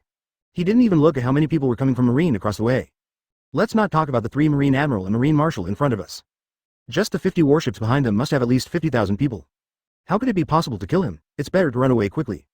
Miss Bajin was about to take Whitebeard 2 to change direction and start running away. However, just as they turned the ship around, they suddenly discovered that more than 10 warships were also surrounding them. It turned out that these 50 warships had long formed an encirclement. Wrap Whitebeard's pirate ship tightly in the center, airtight, sealing off any escape route. You haven't answered my question yet? Who did you just say you were going to kill? Ron's tone is getting colder and colder. Miss Bajin looked flustered. She was almost frightened by these words and sat down on the ground again. She quickly said, It's all misunderstanding, we were just passing by. Seeing this formation and the 3 apprentices with completely new looks, Zephyr was stunned. Ron didn't talk nonsense to them at all, said directly with a wave of his hand. Kill them. Next moment, 50 warships began firing towards the central point. There were dense cannonballs all around. How could Whitebeard 2 block so many cannonballs? One round. His pirate ship had been blown to pieces. Whitebeard 2 could only step on the broken shards. And this round of bombing directly killed Miss Ba Jin. This made Whitebeard 2 feel extremely sad and his eyes turned red in an instant. At this moment, murderous intentions are everywhere. Ah! He yelled and jumped up with a bang, landed on the Pluton. I'm going to kill you all, Whitebeard 2 roared angrily. He raised his machete and slashed at him. What are you still doing? Don't you have eyes? If you can let him jump on our boat, what will you 3 do for food? Ron shouted angrily. 3. Admiral immediately trembled all over and did not dare to neglect it at the moment. Take action without hesitation. After all, this is the peak combat power of Marine now, and now the strength of the 3 admirals has surpassed Zephyr, and they are still in their prime. It is the peak moment of strength. Boom, advertisement. Whitebeard's sword directly collided with Kizaru's Amakongyun. The huge force set off a storm. Kizaru couldn't help being shocked, touched his chin and said, This guy actually has the power of Whitebeard when he was young. It's really scary. Ron pushed a row of chairs. That's terrible. If you keep telling me it's useless, don't blame me for beating you. Hurry up and make a quick decision. Kizaru was scolded, his face darkened, and he was very embarrassed. Whitebeard 2 couldn't withstand the attacks of the 3 admirals. In less than 2 minutes, he was killed directly. The 50 warships once again formed a pyramid shape behind the Pluton. Now, Zephyr's Neo Marine was stunned when he saw this scene. I can't help but sigh. It's still the real Marine, so powerful. Whitebeard too, who had almost wiped them out just now, actually didn't even last 3 minutes in the hands of the genuine Marine. He was killed directly. Moreover, the scale of the genuine Marine is much larger than mine. Their Neo Marine has only developed 10 warships so far. It's all their belongings. Compared to Marine's 50 warships, it pales into insignificance. Zephyr was also in disbelief. He didn't believe that Marine would save him. Because when he left Marine, he had deeply felt that Marine was corrupt, and there was no justice in such a Marine, so he made up his mind to leave and then reorganize a Marine. But at this moment, he found that the entire Marine had changed. This kind of temperament cannot be deceived. Now the eyes of all Marine soldiers are full of hope and enthusiasm. This is completely opposite to the previous dejection. Just when he couldn't figure it out, the black warship suddenly approached, and Ron suddenly spoke. Zephyr, come back. Come back to Marine. This is still your home. Ron's voice was flat, but every word pierced Zephyr's heart. Will Marine really show no mercy to pirates? Zephyr said with a frown. If you want to know the answer, just come and take a look, Ron said with a wave of his hand. Zephyr was stunned, not expecting Ron to say that, so he asked. Follow me. Where are you going? Ron made a gesture and the entire ship redirected. Then Ron said calmly, go to Cake Island and kill Auntie. Zephyr. 151. Look, this is how the battle is fought. Ron leads the army to the island. Previous chapter next chapter advertisement few. Go to Cake Island and kill the ant? Is this something that can be said so easily? What you said is too lighthearted. What kind of little thief do you want to kill? Zephyr looked confused and covered his forehead, really shocked by Ron's words. He has been away from Marine for a long time, and he is not clear about Marine's changes in more than a month. Therefore, he did not understand Luo's behavior. At this moment, I suddenly heard Ron say this, and of course my reaction was quite big. Although he established a new Marine, he was not so arrogant as to attack the 4 emperors right from the start. Zephyr's new Marine has been catching some petty thieves for a while, nothing more. Have to say, the Whitebeard too they just met is the strongest pirate they have encountered this time. After all, he has been in the army for 50 or 60 years, and he knows very well, how can fighting be so easy? Even if Marine catches pirates, there are many issues that need to be considered. It's not like you can just pick a target and launch an attack by just tapping your head. Catching an ordinary pirate requires careful planning. Not to mention pirates like the 4 emperors. How could it be possible to lead people in and attack so easily? Zephyr said with some worry, this is nothing like the Summit War. I know your Marines won the Summit War, so there may be some inflation. But Summit War is our home court after all, and we have the home court advantage, so dealing with the pirates is basically a trap in a jar. So it's not unusual to win, but taking the initiative to attack 4 emperors is different. This is no small matter. The 4 emperors have been operating in their territory for tens of years. They have ambushes everywhere, and the surrounding sea area is full of their secret sentries. It can be said that as soon as you step into their sea area, they have been sensed by the other side. They will definitely arrange an ambush to deal with this in advance. Don't forget that this is their home field. If we go there, it will be like throwing ourselves into a trap. Zephyr looked like he was educating students and criticized this behavior on the spot. Ron smiled and shook his head, then said, times have changed, Law. All you need to do now is talk less and see more. The 3 admirals in Sengoku who heard this sentence couldn't help but shook their heads. This Zephyr is still too young, and he even tries to educate Ron. Why don't you just stay on the ship? You have to find it yourself. He looks better now. As soon as these words came out, Zephyr was stunned. For many years, he has been talking to others in the tone of a teacher and has almost become accustomed to it. Most people can give him face and listen to a few words of education. Especially the younger generation of Marine, everyone respects him very much when they see him, because everyone knows that almost half of Marine's top executives are disciples taught by Zephyr. Advertisement even Marine 3 Admiral is Zephyr's disciple. So being able to be given a few pointers by Zephyr is something that many Marines dream of. What Zephyr didn't expect was that the young man in front of him didn't seem to listen to his advice at all. And in turn, you have to educate yourself, Ix. Zephyr was about to say something to refute, but as soon as he opened his mouth, he heard Ron speak first. Zephyr, I know your nickname is Admiral. In these decades of Marine career, you have always focused on catching pirates and rarely stopped them. What did this get you? Ron said calmly. This sentence seemed to hit Zephyr's heart. It made him feel a little uncomfortable, sighed, and then said, what do you want to say in the end? Ron didn't say anything, just walked slowly to the bow. Looking at the looming Cake Island in front of him, he said, do you know why I invited you here again? I actually have no intention of forgiving you for defecting to Marine. After saying this, Zephyr also felt a little surprised. It's not just him. Marine 3 Admiral and Sengoku are both incredible. Because they know Ron's character relatively well. For Ron, he basically would not forgive any Marine who made a mistake. Ron will severely punish even things like letting someone go. Not to mention something as serious as defecting from Marine. Not just Marine, any organization would not expose this kind of defection so easily. And Ron was weird. It had been so long since Zephyr had been on the ship that Ron hadn't even mentioned it. This doesn't seem like Ron's formal style. All in all, both Admiral and Sengoku were a little confused. Zephyr looked at Ron's back and shook his head. If that's the case, then why you invited me to rejoin Marine, I don't understand. Because I found that you have changed. You have changed from being kind to pirates to being harsh now. This is one of them. If you were still the same person, I wouldn't ask you to join Marine. I don't need an admiral who doesn't kill pirates. Ron said calmly. The sea wind was gradually blowing on the sea at this moment. Ron's cloak was blowing and rustling, under the evening sunset. Added a touch of chilling air, but when I saw you dealing with Whitebeard 2 today, I was very disappointed. Advertisement. Are you already too weak to deal with even a hairy pirate? You still have the nerve to call us Neo-Marine. You're discrediting our Marine. My Marine has 100,000 troops and 3 admirals. What I want is the prestige that will make the entire sea fearful. Children stop crying at night when they hear it, and pirates look at it and run away with their heads in their hands. Instead of being like you who plays house, wearing a Marine's skin, and dare to call yourself a Marine, to deal with a Whitebeard too, so many people died and he was chased and held in the head. Seat. The reason why I invited you back to Marine is because I don't want you to continue to be embarrassed outside and be bullied by pirates everywhere in the name of our Marine. I can't afford to lose this person. This is the second one. Although this sentence is not loud, it is as deafening as a bell. Zephyr felt extremely embarrassed. I want to refute, but I can't find any reason, because what Zero Interest said is the truth. Are you Marines much stronger than me? I don't think so. Don't think that first don't understand Marine. Don't forget that I brought most of the people here. I know exactly what they look like. These people don't take justice seriously at all. They can't deal with pirates as perfunctory as they want. At least we, Neo-Marine, fought hard. Zephyr's words were powerful. This is also the main reason why he left Marine to found a new Marine. It was because of the old Marine's various inactions in dealing with pirates that Zephyr was allowed to establish a new branch. Ron smiled. After 2 days and 1 night of sailing, they had arrived at the outskirts of Cake Island. We are about to enter the detection range of Cake Island. There are many secret sentries lurking on the seabed in the 4 Emperors' territory. You can't even see where they are, but once you enter the range of the hidden sentry, you will be discovered by them. These secret whistles hidden under the sea will immediately report their whereabouts to the ears of the 4 Emperors. Let's talk about it. If you want to attack the 4 Emperors by sneak attack, it is simply impossible. Because the range of the hidden sentry is too large, covering the entire surrounding sea area. There was no way to approach quietly. Auntie is particularly good at this. Cake Island is surrounded by all kinds of secret whistles. That's the Marine you were talking about before I came here. You probably haven't seen Marine now. Ron stood at the bow and stretched. At this moment, the 50-ship fleet has reached the edge of the hidden sentry range. If you take another step forward, the alarm will be triggered directly, and then the entire Cake Island will know that Marine is coming. Zephyr, today I will open your eyes. Let me see Marine's true face. Ron's words were equally powerful. At this moment, Ron was standing on the bow of the ship, with half of the Marine force behind him. With just one order from him, these silent ships will turn into ferocious beasts. Advertisement really hockey. Zephyr was shocked by Ron's aura. He couldn't help but take 2 steps back. He could feel the domineering aura emanating from Ron. However, before they could send any signal at this time, they all turned into ice sculptures. In an instant, it had spread to the end of the field of vision. Ron waved his hand and gave the order directly. Only then did I truly believe the Marine was really going to launch a general attack on the 4 Emperors. Extremely fast. The entire surrounding area was frozen into ice. Aokiji breathed out a burst of cold air again. This time he was outputting full power.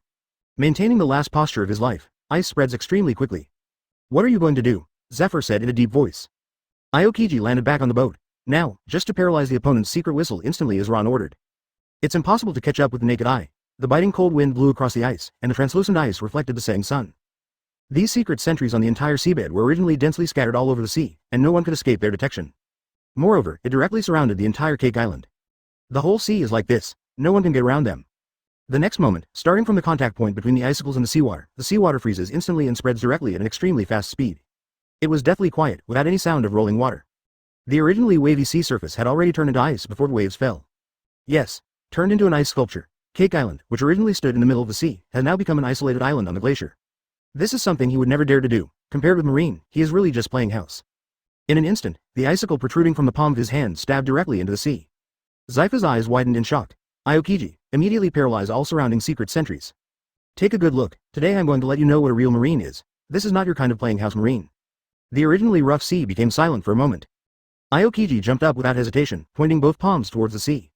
There were hundreds of thousands of fish whistles surrounding the entire Cake Island, and they were all paralyzed in an instant. Ice Age, Aokiji said coldly with a breath of cold air coming out of his mouth. In other words, the place that the eyes can see now is except Cake Island. 152. Ron kicked in the door. I haven't arrived yet. Why is the tea party started? Previous chapter next chapter advertisement. The Pluton is extremely powerful. Although the sea area in front is blocked by ice. But the Pluton was still able to break through the ice and move forward. Clear the way for the 50 warships behind you, under the leadership of Pluton. Ron landed on the island with 50 warships and 50,000 troops. Because all the secret sentries in the surrounding waters have been frozen, it is equivalent to sealing the ears and eyes of the 4 Emperors pirate group. They didn't even know anyone had approached the cake. The whole island is still holding a lively tea party. It's almost 5 o'clock now. The tea party is about to begin. The ant is sitting on the main seat at the moment, looking at the delicious food that is being served. Grinning. Mama, is today's cake ready? The long-hatted chef said immediately. Don't worry, Ant, it's ready. This is definitely the most delicious thing I've ever made. Really? Then I really can't wait to. 353, Mama. The ant said happily. At this moment, all his children are sitting below. This tea party is mainly inviting people from the dark world. All kinds of ship kings and so on, people who can be named in the entire underground world are all sitting here. Originally, Queen of the Pleasure District Stussy, one of the underground worlds, should also accept the invitation. But since she stayed with Ron, she lost her title of Queen of the Pleasure District. These people from the dark world no longer dared to deal with her. Here comes the cake. At this moment, the head chef came over carrying the cake that he had gone to beat. Said very happily, looking at the shape of this cake, it is as high as several floors. It's really an exaggeration. Advertisement, but this is Auntie's normal daily meal intake. Auntie drooled looking at this delicious cake, but as soon as I saw this cake, I remembered something unpleasant. Originally this cake could have been made with good flour. And this kind of flour is only available in the Fishman Island. This is also the main reason why Big Mom took over the Fishman Island after Whitebeard died. Because it can provide him with a steady stream of high-quality flour and help her make more delicious cakes. That kind of deliciousness is something that Aunt will never forget after eating it once. So at this tea party, she asked to use the flour from the Fishman Island to make cakes. But she never expected that just when she was sending people to go to the Fishman Island to collect flour. But suddenly found that the Fishman Island has been occupied by Marine. Her pirate flag has also been toppled. This really made Auntie very angry, and when Auntie called the Fishman Island, Ron answered the phone. What Ron said made the Aunt even more angry. Now, the Aunt looked at the delicious cake in front of her and should have feasted on it. But it brought back the worst memories. Immediately his eyes turned cold and his whole face looked down. The people around were very happy, talking and laughing, but in an instant they felt the Aunt's anger. Everyone shut their mouths. They didn't dare to speak anymore. The anger of the four emperors is not something they can bear. At this time, the wisest decision for them is to shut up. Otherwise, it would be tragic if you vent your anger on your aunt and become the outlet for her anger. Auntie's sons also felt her abnormality. The eldest son, Parasparrow, changed his expression and said cautiously, "Mama, today is a tea party. Let's not think about those unhappy things first. Why not eat this delicious cake together first?" Parasparrow, at this moment, the aunt suddenly turned around and looked down at the eldest son, saying in a cold tone. Parasparrow was startled when he was suddenly called by name, and broke out in a cold sweat. Advertisement. Although he is Auntie's son, it doesn't mean that Auntie won't kill him. There was more than one son whom Auntie had asked to be executed by her own hands. Therefore, even as the eldest son, he does not feel safe. Looking at the aunt's eyes, she was so frightened that she even backed away. But he still said bravely, "Mama, what are your orders?" The aunt blew out 2 puffs of air from her nose. It was obvious that she was furious now. At this moment she had already remembered what Ron said to her. "Didn't that bald guy from Marine say he was coming to my tea party today? Where is he? Are you here?" An invisible aura emanated from Auntie. Everyone present felt a chill down their spines, as if a Shinigami was staring at them. The fear that life could be taken away at any time made everyone present afraid to make any sound. When the aunt asked this, of course they could guess who the bald boy was. After all, that guy had been in the news for a month. This month's newspaper headlines were mostly filled with the bald inspector general, which made them tired of looking at it. Parasparrow said quickly, "Mom, please don't worry, that bald man will never dare to come, and the surrounding sea area is full of our hidden sentries. If he comes, we will receive the news as soon as possible." So far, there has been no news, which means they have not come at all.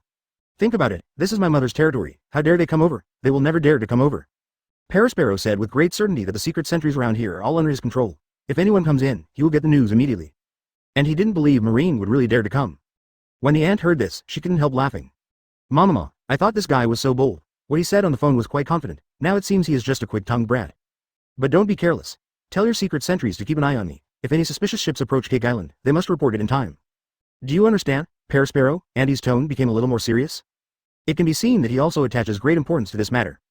Advertisement. After all, the 4 emperors are not fools. Marine was able to kill Whitebeard, which shows that they are somewhat capable. So we must take strict precautions. Although Auntie doesn't think Marine will be stupid enough to attack their Cake Island, she should not be careless. You must not let down your guard at this time. Yes, Mom, don't worry, under my close supervision, not even a mosquito can fly in, let alone a boat. As soon as they step into the sea within a radius of 50 kilometers, they will be discovered by us immediately. Parasparrow said very confidently. The aunt nodded with satisfaction, and then motioned to the chef to put the cake down. In this case, the tea party will start as usual. Mama, the tea party starts on May 5th. The aunt laughed loudly, and then the atmosphere of the whole tea party was lifted again. All kinds of animals, flowers, plants and tableware that have been endowed with souls are all running happily. Everyone finally dared to breathe a long sigh of relief and resume the atmosphere of talking to each other. However, at this moment, suddenly the door was kicked open. Boom! The huge rumbling sound directly attracted everyone's attention. The entire door was filled with smoke. After the smoke cleared, a figure slowly walked out of the smoke. After the aunt saw the person clearly, he couldn't help but look angry. "It's you, Auntie. The guests haven't arrived yet. Why did you start first? Didn't I tell you that I was going to attend a tea party? Why didn't you wait for me?" Ron walked in while smiling. There was a row of people behind him. The way he walks is very arrogant. 153. Ron came uninvited and ruined the tea party. Auntie was stunned. Previous chapter. Next chapter. Advertisement. The tea party was at its climax when suddenly the door was kicked open. All eyes were directed towards the gate. They never imagined that even the 4 emperors' aunt's tea party would be ruined. This is too magical. Who is it? Everyone looked at the gate with this curiosity. When they found out it was the bald inspector general, they couldn't help but gasp. This guy is too arrogant. He even ran to the 4 emperors' base camp and caused a scene. And it was at the tea party that Auntie valued most. They all know Auntie's character and temperament, and she is very concerned about eating this kind of food. If anyone dares to spoil Auntie's eating, then the greatest fury of the 4 emperors will usher in. At this time, all the kings of the underground world quietly retreated. They don't want to get involved in this battle between pirates and marines. The ant looked at Ron, who kicked in the door and immediately became angry. It's you? When did you get here? The ant gave Perisparrow a sharp look. This guy just told himself. There are all kinds of hidden whistles all around, so even flies can't fly in. But now, Marine had actually arrived at the door of his house and even entered his tea party. 15 They didn't even get any information from their side. What is this Perisparrow doing? Haven't you discovered this yet? This made the ant even more angry. Now, Perisparrow looked at Big Mom as if he was being stared at by a Shinigami. I was so scared that I broke out in cold sweat, backing away continuously. The two hands were shaking desperately. Mama, there must be something wrong. Marine can't come here quietly. There are more than 100,000 whistlefish in the surrounding waters. It can be said that the seabed is airtight. How could Marine hide from all the secret whistles? This is absolutely impossible. Perisparrow said with a frown. Advertisement. At this moment he immediately took out the phone bug. Prepared to contact these secret whistles to find out what went wrong. However, no matter how he shouted, there was no response on the phone. Perisparrow was completely panicked. He still doesn't know what went wrong, why there are so many secret whistles on the seabed without any response. This shouldn't be the case. How did Marine get in? Auntie bared her teeth, his face was full of anger. At this moment, he looked at Ron, walking inside step by step. Angrier. I never thought that a kid like you would really dare to come here. It really surprised me. Ron ignored her at all and just walked towards the cake step by step. As he walked, he looked around, then he said with some dissatisfaction. Didn't I tell you that I will bring many people to the tea party and ask you to prepare more chairs? Why don't you listen? It seems that you don't welcome us very much. The ant snorted coldly. A lot of people? I haven't seen that many people. At this moment, everyone except Marine Admiral came in with Ron. And CP9. As well as Sengoku and Zephyr. There are 50,000 people in total. You don't have enough space. This is not a very good way to treat guests. Ron shook his head and said with a look of disgust. Hearing this sentence, Yinma's brows furrowed even deeper. A total of 50,000 people came to Cake Island, but she didn't get any news at all. This is my home court. She actually became deaf and mute in the home court. The enemy penetrated deep into the hinterland, and she still had no news at all. His own defense system turned out to be useless. Give me a moment. Ron kicked an underground boss away and took his chair over. Put it on the table. Ron jumped on the table with a slight jump and then sat down. Completely ignoring the shocked looks of everyone present. Advertisement Andy's eyes were almost on fire. The cake is just ahead. Ron reached out and took a piece of cake very gracefully. Then he put it in his mouth, tasted carefully. Well, I have to say that the cakes you make here are pretty good. Better than our marine food. Come on, come and have a taste. Sengoku, come and have a taste. Go back and improve our marine's food, at least to this level. Ron waved to the people behind him. Sengoku had a dark look on his face. Even now, Ron still didn't forget to improve marine. And it starts with food, but since Ron said this, Sengoku must take it seriously. Whether he is joking or serious about the Inspector General's suggestion, Sengoku must take it to heart. Enough. The ant was furious, her eyes were scarlet. He hates others eating his own food. What's more, she hadn't even touched the cake yet, so Ron was feeling jealous of it. Hateful, bald brat, don't go too far, the ant's voice trembled with anger. From the moment he walked in, this bald man provoked him again and again. Really looking for death? You're welcome, sit down and have something to eat. Ron said to the bosses of the underground world who were standing in a row next to them, their legs shaking with fear. How dare they come here? At this moment, he waved his hands repeatedly and hurriedly explained. We won't eat, we are not hungry, you eat first. Ron shook his head. This is your last supper, it will be wasted if you don't eat it. As soon as he said this, these black bosses all looked at Ron in horror. What does this guy mean? What is the last supper? Aren't you here for the ant? What does it have to do with us? Stussy, take people to rest old acquaintances like you. Their property must be very rich. You take people to ransack their homes. Ron picked up a piece of chocolate on the cake and said while eating it. Advertisement as if he was giving an order for a trivial matter. At this time, Katakori's observation hockey on the side seemed to have seen something in advance, and his face was very panicked. Already extremely angry, he said to all the brothers and sisters immediately. You still can't reach it, then I'll help you. Ron then turned around and looked at his aunt. Eyes rolled white, mouth wide open. Yes. Stussy immediately took the order and rushed forward with CP9. With a serious expression on his face, Ron stretched out his hand and very slowly pushed down the 3-story cake. There was a snap. Makes everyone shudder. This chocolate is good. Hurry up and sit down and have something to eat. Not paying attention to the ant at all, the assassin ant stood nearby. Let her check the memories of these black bosses and make sure not to let go of any property. If this little girl from the Three-Eyed Clan doesn't cooperate, just kill her. Charlotte Pudding's face changed drastically and she just wanted to run away. Now, the anger has reached its peak. It is said that you can extract other people's memories, so you can help me find out where the property of these gangsters is hidden.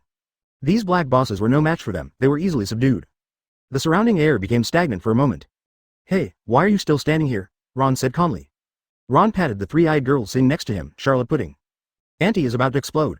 Auntie looked at the cake at her feet. He was pushed down by Ron, then he threw it in front of Stussy like a bag of garbage. The huge cake fell directly at Auntie's feet. Bald kid, who do you think I am? Where do you think this is? A piece of cake that I didn't even take a bite of. Quick, cover your ears, has the tea party started yet? With a little force, Ron grabbed Pudding's shoulders and lifted her up forcefully. An extremely domineering momentum is about to burst out. The ultimate sense of oppression, 154. Ron vs. Anti, conquerors collide, the world will fall apart. Previous chapter next chapter advertisement. Once the ant gets extremely angry, you will immediately lose your mind, just like it is now. This has happened many times, so the children of the Big Mom pirates all know the consequences of Big Mom's outbreak. After Katakuli's reminder, they were all prepared in advance. They all covered their ears. That's not good, this old guy is going to explode. Kizaru touched his chin and said worriedly with his mouth crooked. He could feel in advance that Andy's sudden burst would be very powerful. I'm afraid the marine soldiers they brought here can't withstand it. No one knows, this will cause many marine soldiers to lose consciousness at once. This is not a good thing. Akainu also frowned. He said coldly, what a monster. Hey, those guys from CP9, cover your ears, this is not something you can bear. Akainu reminded immediately, your current CP9 ability cannot withstand the wrath of the ant. Sengoku frowned, it's really a bit helpless, then he saw Ron still sitting leisurely on the table. I couldn't help but sigh, this guy is really good at making people angry. In just a few words, one of the 4 emperors was already so angry that he lost his mind. Now, all the creatures given by the soul stood trembling. They can feel the oppression of the ant's soul. Suddenly, dark clouds filled the entire Cake Island. Advertisement. The sky became extremely depressing. It seemed as if the whole sky was about to collapse. At this time, a horrifying sound mingled with Conqueror's haki. It spreads out from the ant's body. The huge roar was like thunder exploding in my mind. Those children who did not have time to cover their ears immediately turned their eyes white and foamed at the mouth. He fell directly to the ground unconscious. The surrounding objects that were given souls were all paralyzed. Immediately afterwards, with Anti as the center, a strong wind suddenly blew up. A gust of wind pressure made everyone unable to lift their heads. Tables, chairs and benches were flying everywhere. Conqueror's red and black lightning, visible to the naked eye, spread rapidly like a spider web. All over the sky, it was like a bolt from the blue. The whole island trembled. Circles of sound waves visible to the naked eye emanated from Da-Na's huge mouth. Now, Cake Island is like hell on earth, whether it's Soundwave or Conqueror's haki. Are spreading, and it spreads very fast. The black and red Conqueror's lightning is like a spreading claw. Go through all the crowds. Keep attacking in the direction of Marine. Anti's Conqueror's haki is not something that ordinary people can resist. There are many Marines here, and they are also ordinary soldiers. Although their physical fitness and combat effectiveness have made great progress in more than a month. But it hasn't progressed enough to resist the 4 Emperors level Conqueror's haki.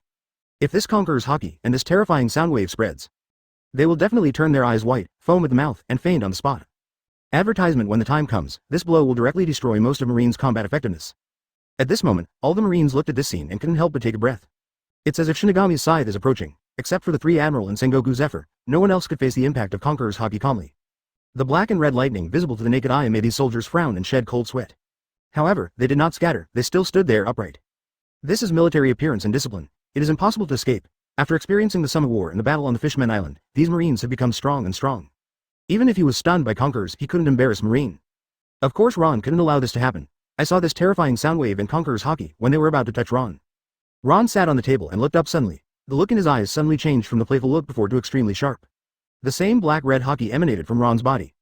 Bang! It collided directly with Big Mom's Conqueror's haki. The entire sky was directly divided into 2, and the clouds broke. The huge roar shook the entire island. The 2 Conquerors intertwined and directly collided with the land between them to create a huge ravine. 2 black and red lightnings collided fiercely in the air, constantly intertwining. Split the entire land into 2. Ron single-handedly blocked all the Marines behind him.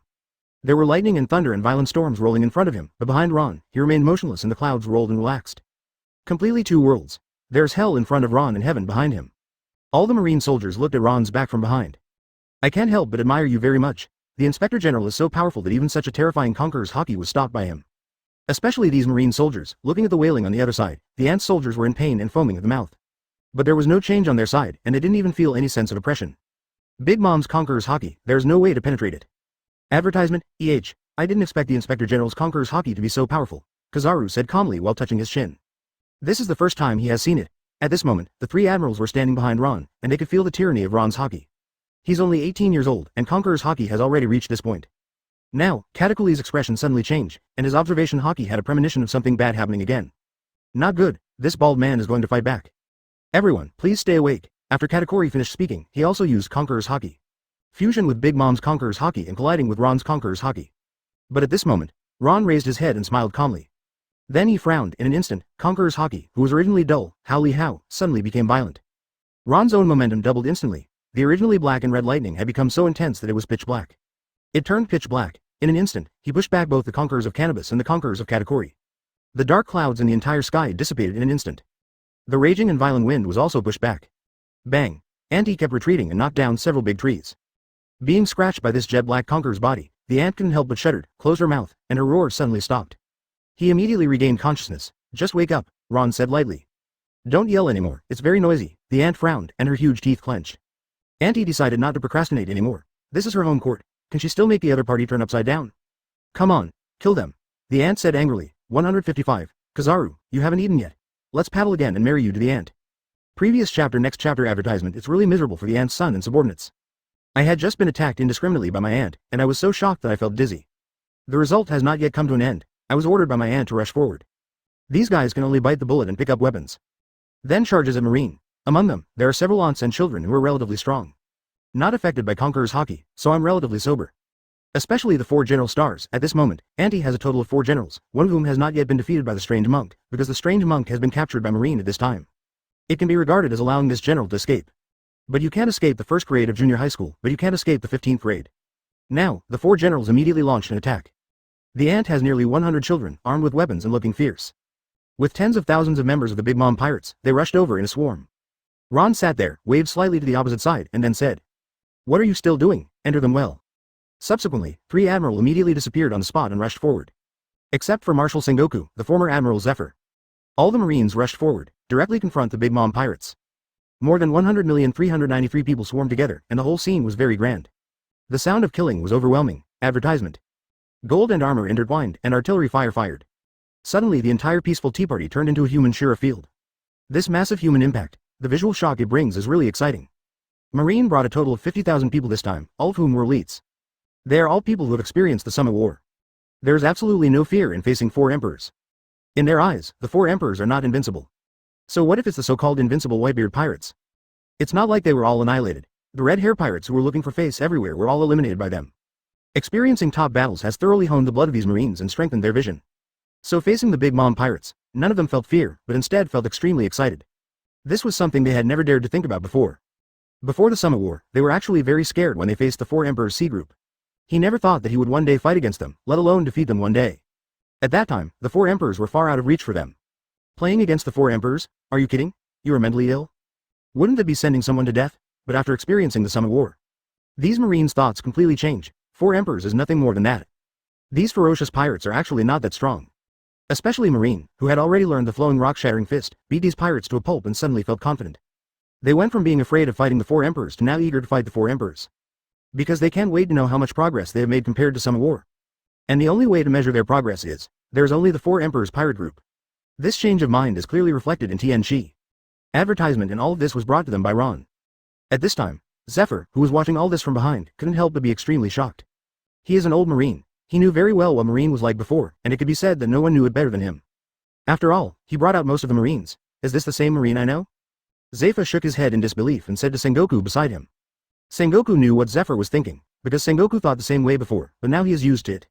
Marine has come to terms with this. All these changes happened after the Inspector General came. It's hard to believe. But that's the truth. Sengoku smiled and then said.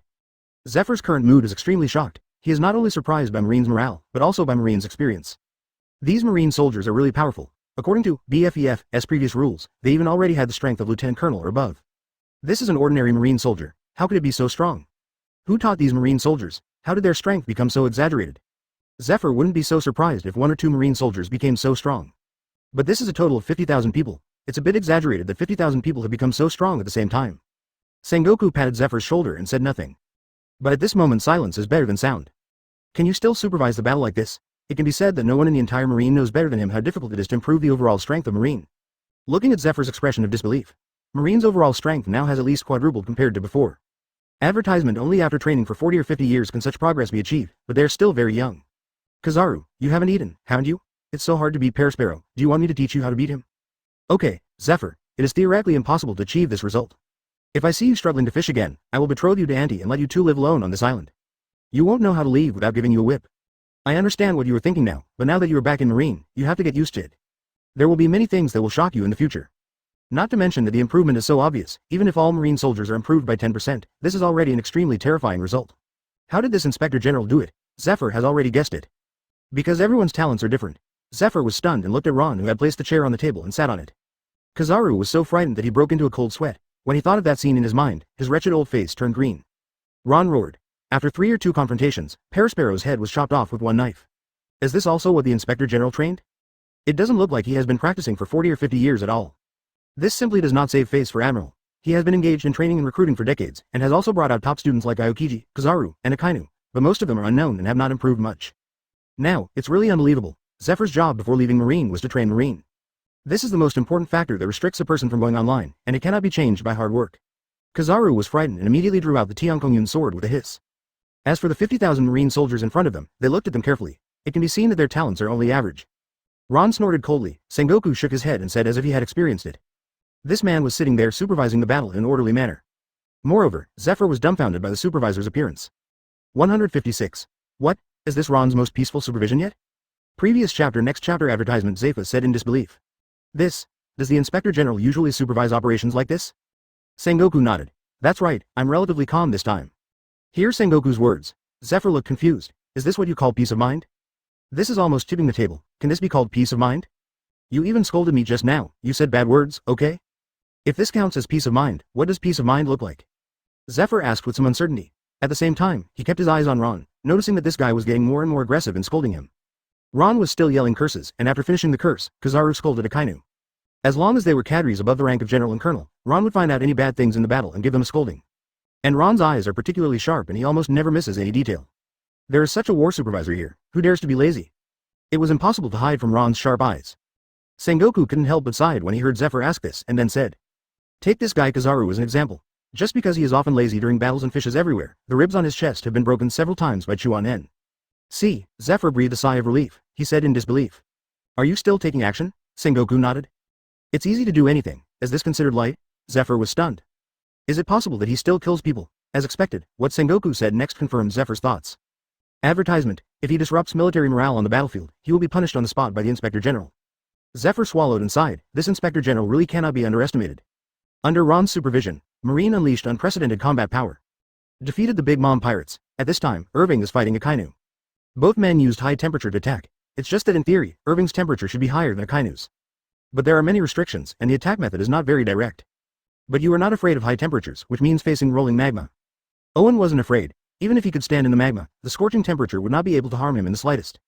Ron saw the two men competing for temperature. His face suddenly dropped. He slammed the chair and roared, Sakazuki. Akainu never expected that he would also be named. He obviously played very hard. He's not like that guy Kizaru who just makes a few gestures and gets over it. Don't you know anything other than attacking with fruits? The temperature of the magma can't do anything to him, so why don't you change your attack? You just have the same brain. You know that the opponent is not afraid of high temperatures, but you are still using temperature attacks here. Do you still want me to teach you how to attack? Ron's voice was extremely cold. After listening to this, Akainu felt chills all over and felt that his own magma could no longer stand up to the fire. After a while, I was afraid, then his whole body was shocked and he immediately gave up the magma attack. Use Marine 6 styles directly now and shave. He arrived in front of Owen in an instant and punched Owen in the stomach without hesitation. Boxing cannon. Advertisement with a bang. Owen was knocked away. Ron said coldly. All admirals told me, don't rely too much on devil fruit abilities. Don't forget that in addition to being Logia users, you are also a master of physical arts. Relying too much on devil fruit's abilities will limit your combat methods. Your goal is just to kill the enemy, don't be constrained by your own abilities. Ron's voice was loud, even though it was addressed to Admiral. But actually it's for all demon fruit power. There are quite a lot of capable officers in the Marine Corps who are generals and above. This is also their shortcomings that Ron discovered after observing them for such a long time. Most espers rely too much on their devil fruit abilities, completely limiting their attack methods. As a result, they only rely on the characteristics of the fruit ability to attack. Although this is very strong, once they encounter someone who restrains their fruit ability, this will put them into a panic for a while. I even forgot how to fight. This is not a good sign, so Ron must correct them promptly. Akainu gave up attacking with abilities and regained his form. Using his physical skills, he easily defeated Owen. If you use the Magma Devil fruit ability, it would be too difficult to defeat Owen. This is the Admiral after being freed from the shackles, and their strength will only become stronger. Asterisk asterisk asterisk. After hearing what Ron said, Zephyr suddenly felt a resonance. Ron is so right.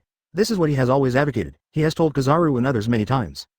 Let them not rely too much on their abilities, but no matter how much I tell them, no matter how earnestly I tell them, it is of no use. Because they don't listen at all, since these people obtained the fruit ability. They have always relied on their abilities to fight. This is what Zephyr is most worried about, fearing that their fruit abilities will limit their strength. Advertisement, but these guys insisted on going their own way and gave absolutely illegal advice. But at this moment, what Zephyr didn't expect was that Ron would change things he had tried to do to no avail. This is really incredible. When Ron got angry just now, Akainu was so frightened that he immediately gave up his fruit power and launched an attack. The effect is too fast. Zephyr was a little speechless. He had been teaching them for more than 10 years, but he still couldn't say a word as useful as the Inspector General. The ant frowned at the moment, looking at the situation in front of her. Teeth clench. I didn't expect that the Marine guys were completely different from before. It's so fierce now, it seemed that he had to take action. Napoleon, Prometheus, Zeus, Andy gave a loud shout, and the three homies returned to their positions instantly. Zeus turned into a cloud of thunder and lightning, and Big Mom jumped up. At the same time, the hat turned directly into a long knife and flew into the hands of the ant. It was Napoleon. And the sun Prometheus on the side turned into a blazing flame. Rapid directly on Ant's hair. At this moment, the ant is like a demon on earth, holding a 10-meter long knife and stepping on the thundercloud Zeus. The whole body is burning with hot flames, flying in midair looking down at the bottom. Looking down at the earth. Mama, you ruined my tea party, no one can leave today.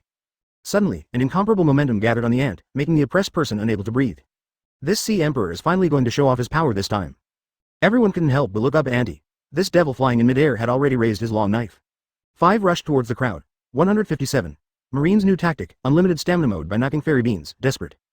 Previous chapter next chapter advertisement Andy's state is really terrifying. There is a feeling of the devil coming, bare teeth and claws.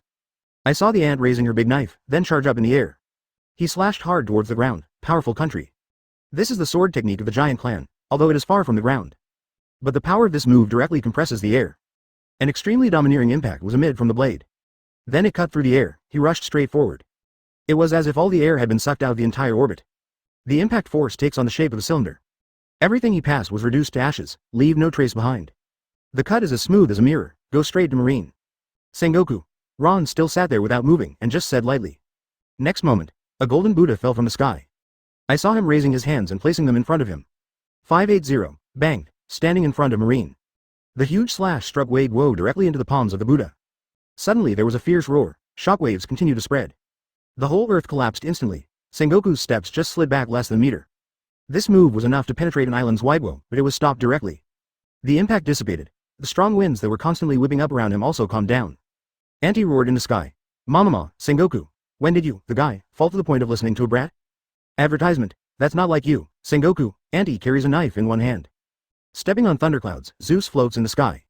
Looking down at Sengoku. Sneered. At this moment Sengoku has transformed into a giant Buddha. Expanded in size, it has already surpassed the size of Ant. From bottom to top, he stared at the ant with a serious face. Charlotte Linlin, just go ahead and capture her, you can't win. At this moment, there was a sudden strong wind, crossed 2 people. The ant couldn't help but laugh wildly. Have you forgotten that this is my territory? Do you really think I'm unprepared? Come out, little ones. The ant spread her hands and laughed loudly. Immediately afterwards, countless troops surged out from around him. The whole Cake Island, all the people are soldiers. There are no ordinary people here, everyone is a pirate. Auntie gave an order. Everyone on the island immediately picked up their weapons and started frantically attacking the marine next to them. This is the true power of Auntie. All the people on the island are pirates. For a moment, the pressure around Marine doubled. Sengoku frowned and looked around, gritting his teeth in anger. Charlotte Linlin. Then he shouted loudly. Then he jumped up, the golden Buddha, with such huge force that the ground beneath his feet cracked. A big crater exploded instantly, under the huge reaction force. Sengoku rises directly from the ground, and the golden Buddha shines in the sunset. Jumped directly into the air and launched an attack on Auntie. And at the same time, on this Cake Island where everyone is a soldier, the real killing has just begun. Facing several times more troops, even Marine, whose strength has improved significantly, feels a little overwhelmed at this moment. Advertisement, it seemed as if there were endless enemies to kill, and they were coming up in a steady stream. After killing one group, there is another group. And their strength cannot be underestimated. Zephyr immediately came to Ron and jumped on the table. Then he said to Ron with some worry, the situation seems to be a little bad. Looking at this situation, we seem to have been ambushed by the ant. The old woman has been prepared for it. It won't be good for us if this continues. When all the soldiers are exhausted or injured, there will be a massive rout. That would be a total failure. After all, Zephyr has also led soldiers, so he understands this kind of battle with few against many. The most terrifying thing about this kind of battle is the physical exhaustion. When the person with fewer people runs out of energy, they will be devoured by the opponent in an instant. No matter how powerful a person is, his physical strength is not infinite and will be exhausted by the opponent sooner or later. This is what Zephyr is worried about when he sees this scene. And he thought that Ron was young after all and might not have ever led a soldier. If the situation was allowed to continue to develop, Marine's strength would be exhausted once it was exhausted. Then you lose. After all, this is the home court of 4 emperors, and there is a constant supply of troops. So Zephyr thought it was necessary to come over and remind Ron. Ron smiled and shook his head, then said lightly. Talk less and see more. Zephyr's old face darkened. This guy Ron doesn't listen to his own advice every time, which is really annoying. This was not the time to be arrogant. He would not allow Ron to risk so much of Marine's life. You see, the physical strength of the Marine soldiers is already exhausted. Their actions have become sluggish. It's better to give the order to retreat first, and then we can fight back after we recuperate. Zephyr said hurriedly. There was a worried expression on his face, and in his eyes, the current situation was getting worse and worse. And Ron just patted Zephyr on the shoulder. Be patient and don't be impatient. Talk less, read more, and learn more. Your approach is outdated. Let's learn Marine's new tactics. Ron had an educational tone. Zephyr almost died of anger when he heard this. This brat, who had never led soldiers a few times, actually allowed himself to watch and learn more. What else is there to see in this situation? Should he be allowed to watch Marine lose? Should he be allowed to watch the Marine soldiers lose their strength and be killed by the opponent? How can you lead a fight like this? Advertisement. I can't stand it anymore. I can't just watch these Marines lose their energy. I want to join the fight. After Zephyr finished speaking, he took off his cloak. Because he has discovered that Marine is obviously exhausted. Joining the battle yourself can relieve Marine's pressure to some extent. But just when he was about to jump down and join the fight. But suddenly a strange scene was discovered. It left him confused. The exhausted Marine soldiers suddenly took out a bean from their arms. Zephyr was stunned and stopped. Then when he saw these Marine soldiers, he swallowed the beans in his hands. What's this? Zephyr looked confused, because he found that this was not an exception. Starting from the first Marine soldier who ate the beans, it was like a chain reaction. The other Marine soldiers also made the same move and took out the beans from their arms. Then he threw it directly into his mouth. Hey, what are these Marine soldiers doing? Zephyr was about to ask in surprise when he suddenly discovered. The Marine soldier who had exhausted his physical strength by 1.9 actually regained his life. The whole person's momentum suddenly recovered. The exhausted look disappeared in an instant. The whole person is full of energy. Moreover, all the injuries on his body were wiped away, and he returned to full status directly. He raised his knife again and charged towards the enemy. This scene. Zephyr was dumbfounded. Not only was he dumbfounded, but he also recognized the other pirate. They came with the purpose of consuming each other's physical strength. Because this is the home ground of the Big Mom pirates, they can have as many troops as they need. Marine only has 50,000 people. Even if it takes a lot of energy, it can kill all Marines. However, when they found that all the physical strength they had spent on Marine for a long time was restored in an instant. At this time, the pirates collapsed, Ron said calmly. This is Marine's new tactic, infinite stamina mode. Sendu Warrior, 158. Kizaru, what do you think about sex? If you don't hit the card again, don't come to work. Previous chapter. Next chapter advertisement. Ron's fairy bean bag contains inexhaustible fairy beans.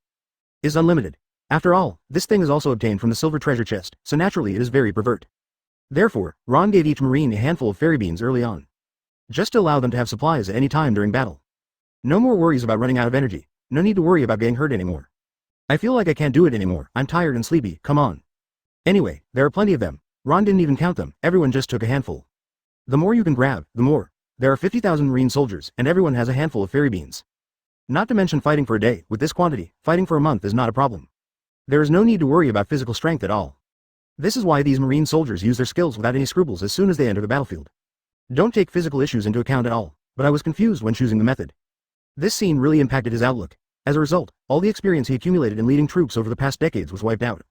He never thought that fighting could be fought like this. Is this the new tactic the bald inspector general is talking about? No wonder he said his approach was outdated. Now these Marine soldiers are just like monsters who cannot die or tire. There is no need for tactics, they can just rush forward. Zephyr looked at the scene below dumbfounded and couldn't help but take a breath.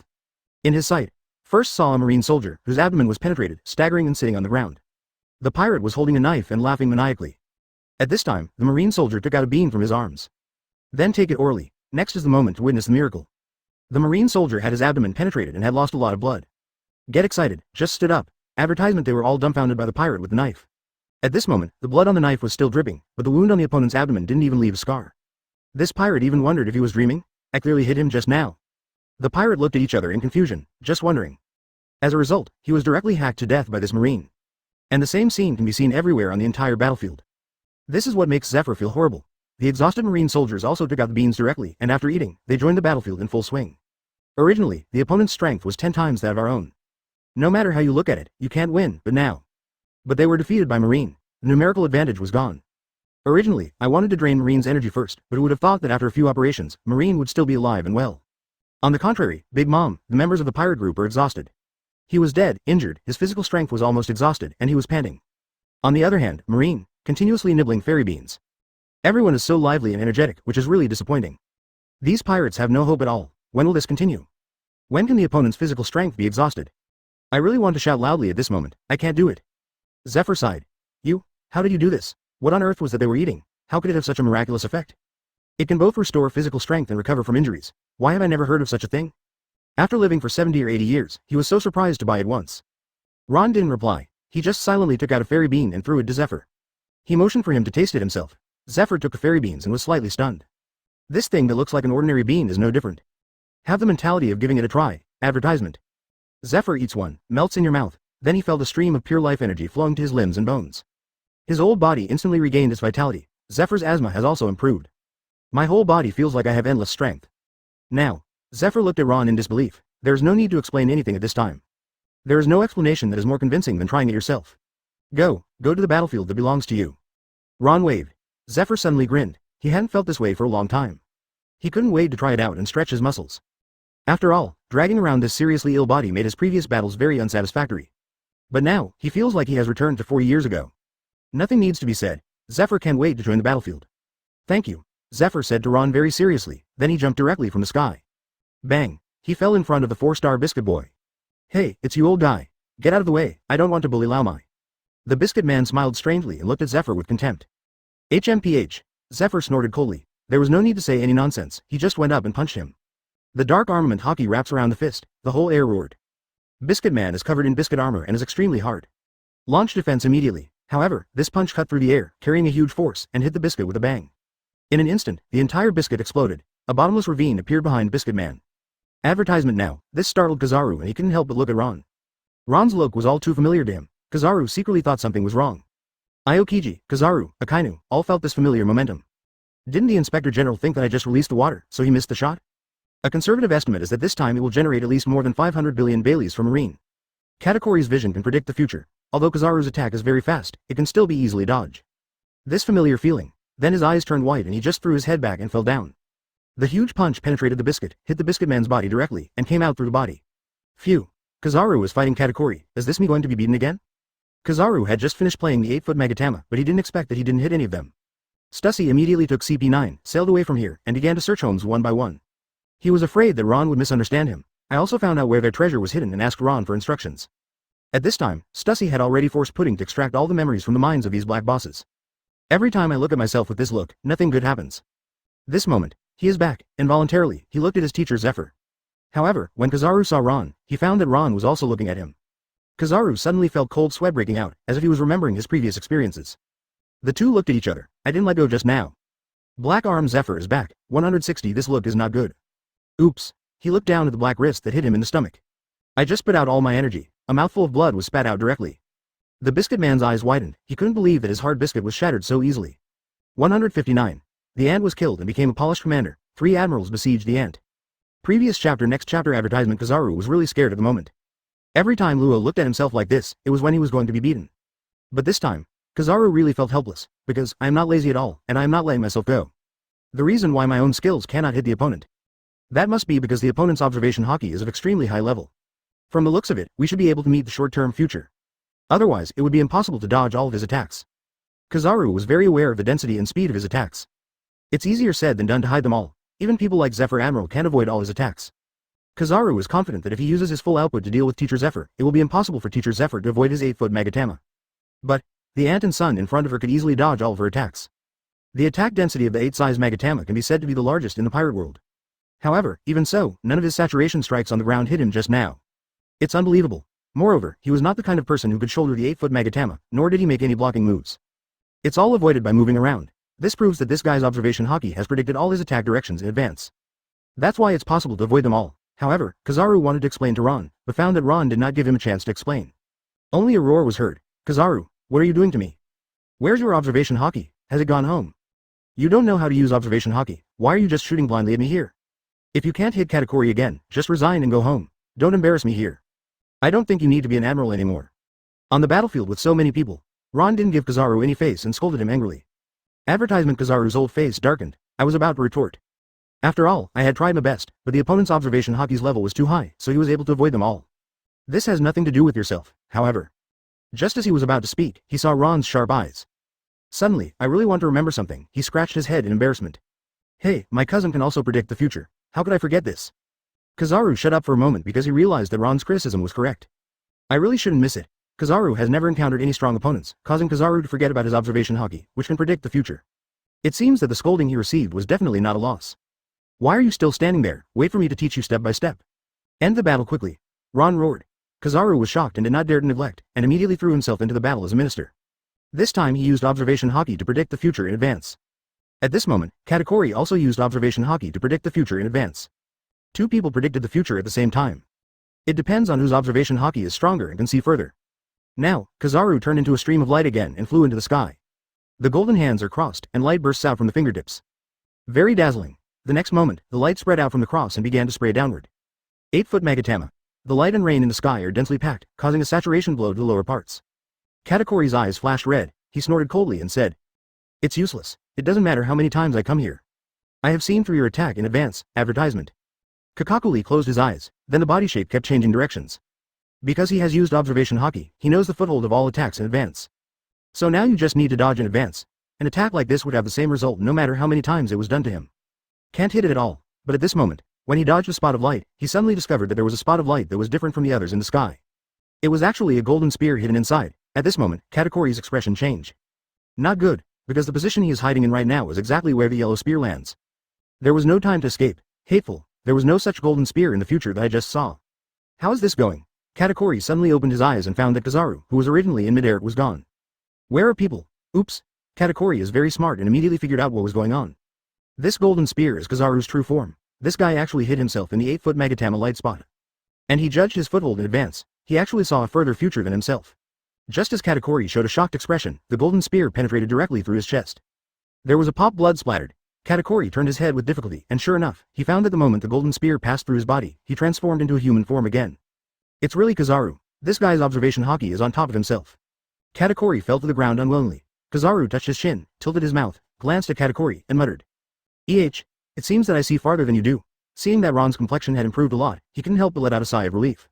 It seemed that he had finally escaped a disaster. Advertisement at the same time, looking at the ant, she said, "This guy can poke out gin with smoke, and this ice sculpture is none other than Smoothie, one of the 4 generals, the minister of milk who can drain the body of water." 3 admirals received the order and rushed forward. Tashigi can not only Shikai, but now also Bankai easily. I can't spare you, and at the same time, at this moment, Tashichi's strength has more than doubled compared to the Summit War. Lu Chi is the most talented among these people. After practicing for the same amount of time, he is now at the 8th level. Now the ant's children have been almost F***ed.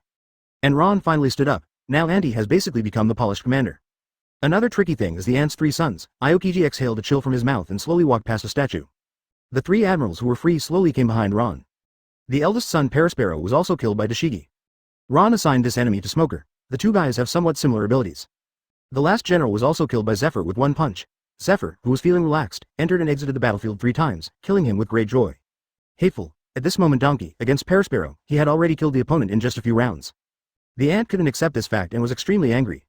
At this moment, it has been almost destroyed by Marine.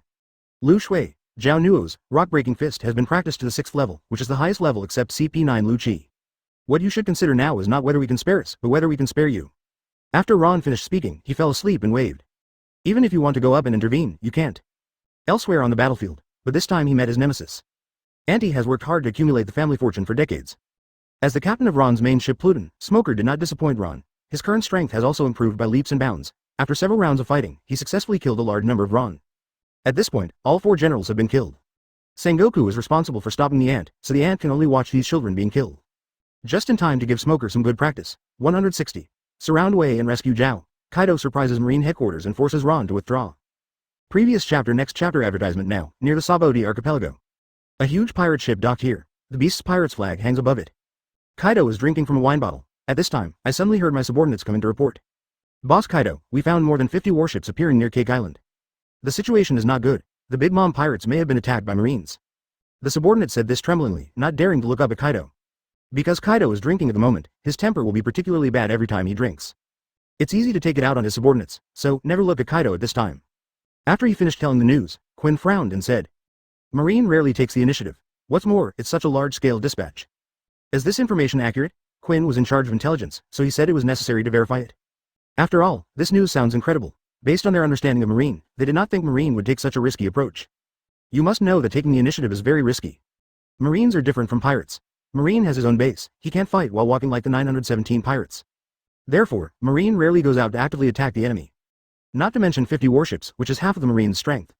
Is Marine crazy? Advertisement, does he no longer want his hometown? The pirate heard Master Quinn ask. Naturally, he did not dare to neglect and said immediately. It's absolutely true. The information is very reliable. We actually have a lot of spies around Auntie. The news just came back that there are 50 warships, all gathered near Cake Island. It looks like they are about to launch an attack. Quinn couldn't help but frown when she heard this. And after that, what about the next information? Hearing this, the subordinate touched his head in embarrassment. It's strange to say that the information stopped abruptly here, and we can no longer contact these informants after that. It's like they've lost contact, Quinn said with a frown. When did you get this news? About half an hour, the pirate said cautiously. Has it been so long? It seems that the situation is not good. BFFI, our eyeliner should have been killed. Boss Kaido, it seems Marine has really taken action against Big Mom. What should we do at this time? Would you like to support her? You must know that now only Kaido's old Yamato is left among the 4 emperors. Kaido took a deep breath and burped. We still need to save him, but we can't save him directly. Jin walked out of the darkness and suddenly asked. Boss Kaido, what do you mean? After all, there are only 2 of them left among the 4 emperors now, so they still understand the meaning of death and coldness. If the ant is also killed, then Kaido believes that it will be his turn soon. Therefore, Auntie must be saved no matter what. At this time, only by joining forces with Big Mom can we compete with Marine. Otherwise, Marine will disintegrate them one by one. Kaido said coldly, Linlin's territory will not be conquered so easily. Advertisement, if we go to save her now, we will start a decisive battle with Marine, which is not good for us. So, we can adopt the method of surrounding Wei and rescuing Zhao. As soon as this statement came out, Jin and Quinn looked at each other. Immediately applauded, as expected of Boss Kaido. This method is really wonderful. After a slight hesitation, the 2 of them figured out what Kaido meant. Kaido plans to attack Marine base, forcing Marine to withdraw from Cake Island and then return to defend the base. While they were on their way back to defense, the Beast Marine regiment was quickly evacuating. This will not only save Big Mom, but also prevent yourself from falling into a decisive battle with Marine. They weren't afraid of Marine chasing after them anyway. Wano Kuni is an easy to defend but difficult to attack place, as long as you guard the waterfall. No one can hit him. No matter how many Marines there are, it's useless. If they catch up, they won't be able to climb the waterfall. If they insist on climbing, Kaido can let all the Marines die here. Therefore, Wano Kuni is the safest place, and the most important thing is, where they were now was too far away from the cake. If you want to rescue the Big Mom pirates, it will be too late. But they are now very close to the Marine headquarters. It can be reached in dozens of minutes, so, attacking the Marine headquarters is undoubtedly the best solution. And according to the information, the bald Inspector General took out almost all of Marine's combat power. Where Old Man Whitebeard hasn't taken it, let us help him. After all, if the Marine headquarters is taken down by pirates, then Marine will be in disgrace. Think of this. In this way, Auntie's side can resolve the crisis. It immediately entered a first-level defense state. Advertisement: the current defense of the Marine headquarters is extremely weak. By the time, it is estimated that there is only 1 Garp left that can achieve the top level of combat power. Attack Marine headquarters Marineford, quickly organize Marine combat forces to defend. Sirens sounded throughout Marineford. Kaido didn't believe Ron could leave Marine headquarters alone.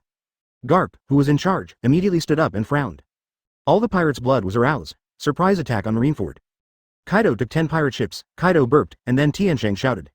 This battle is about catching the opponent off guard. Suddenly the whole boat cheered. Jin and Quinn couldn't help but clap their hands.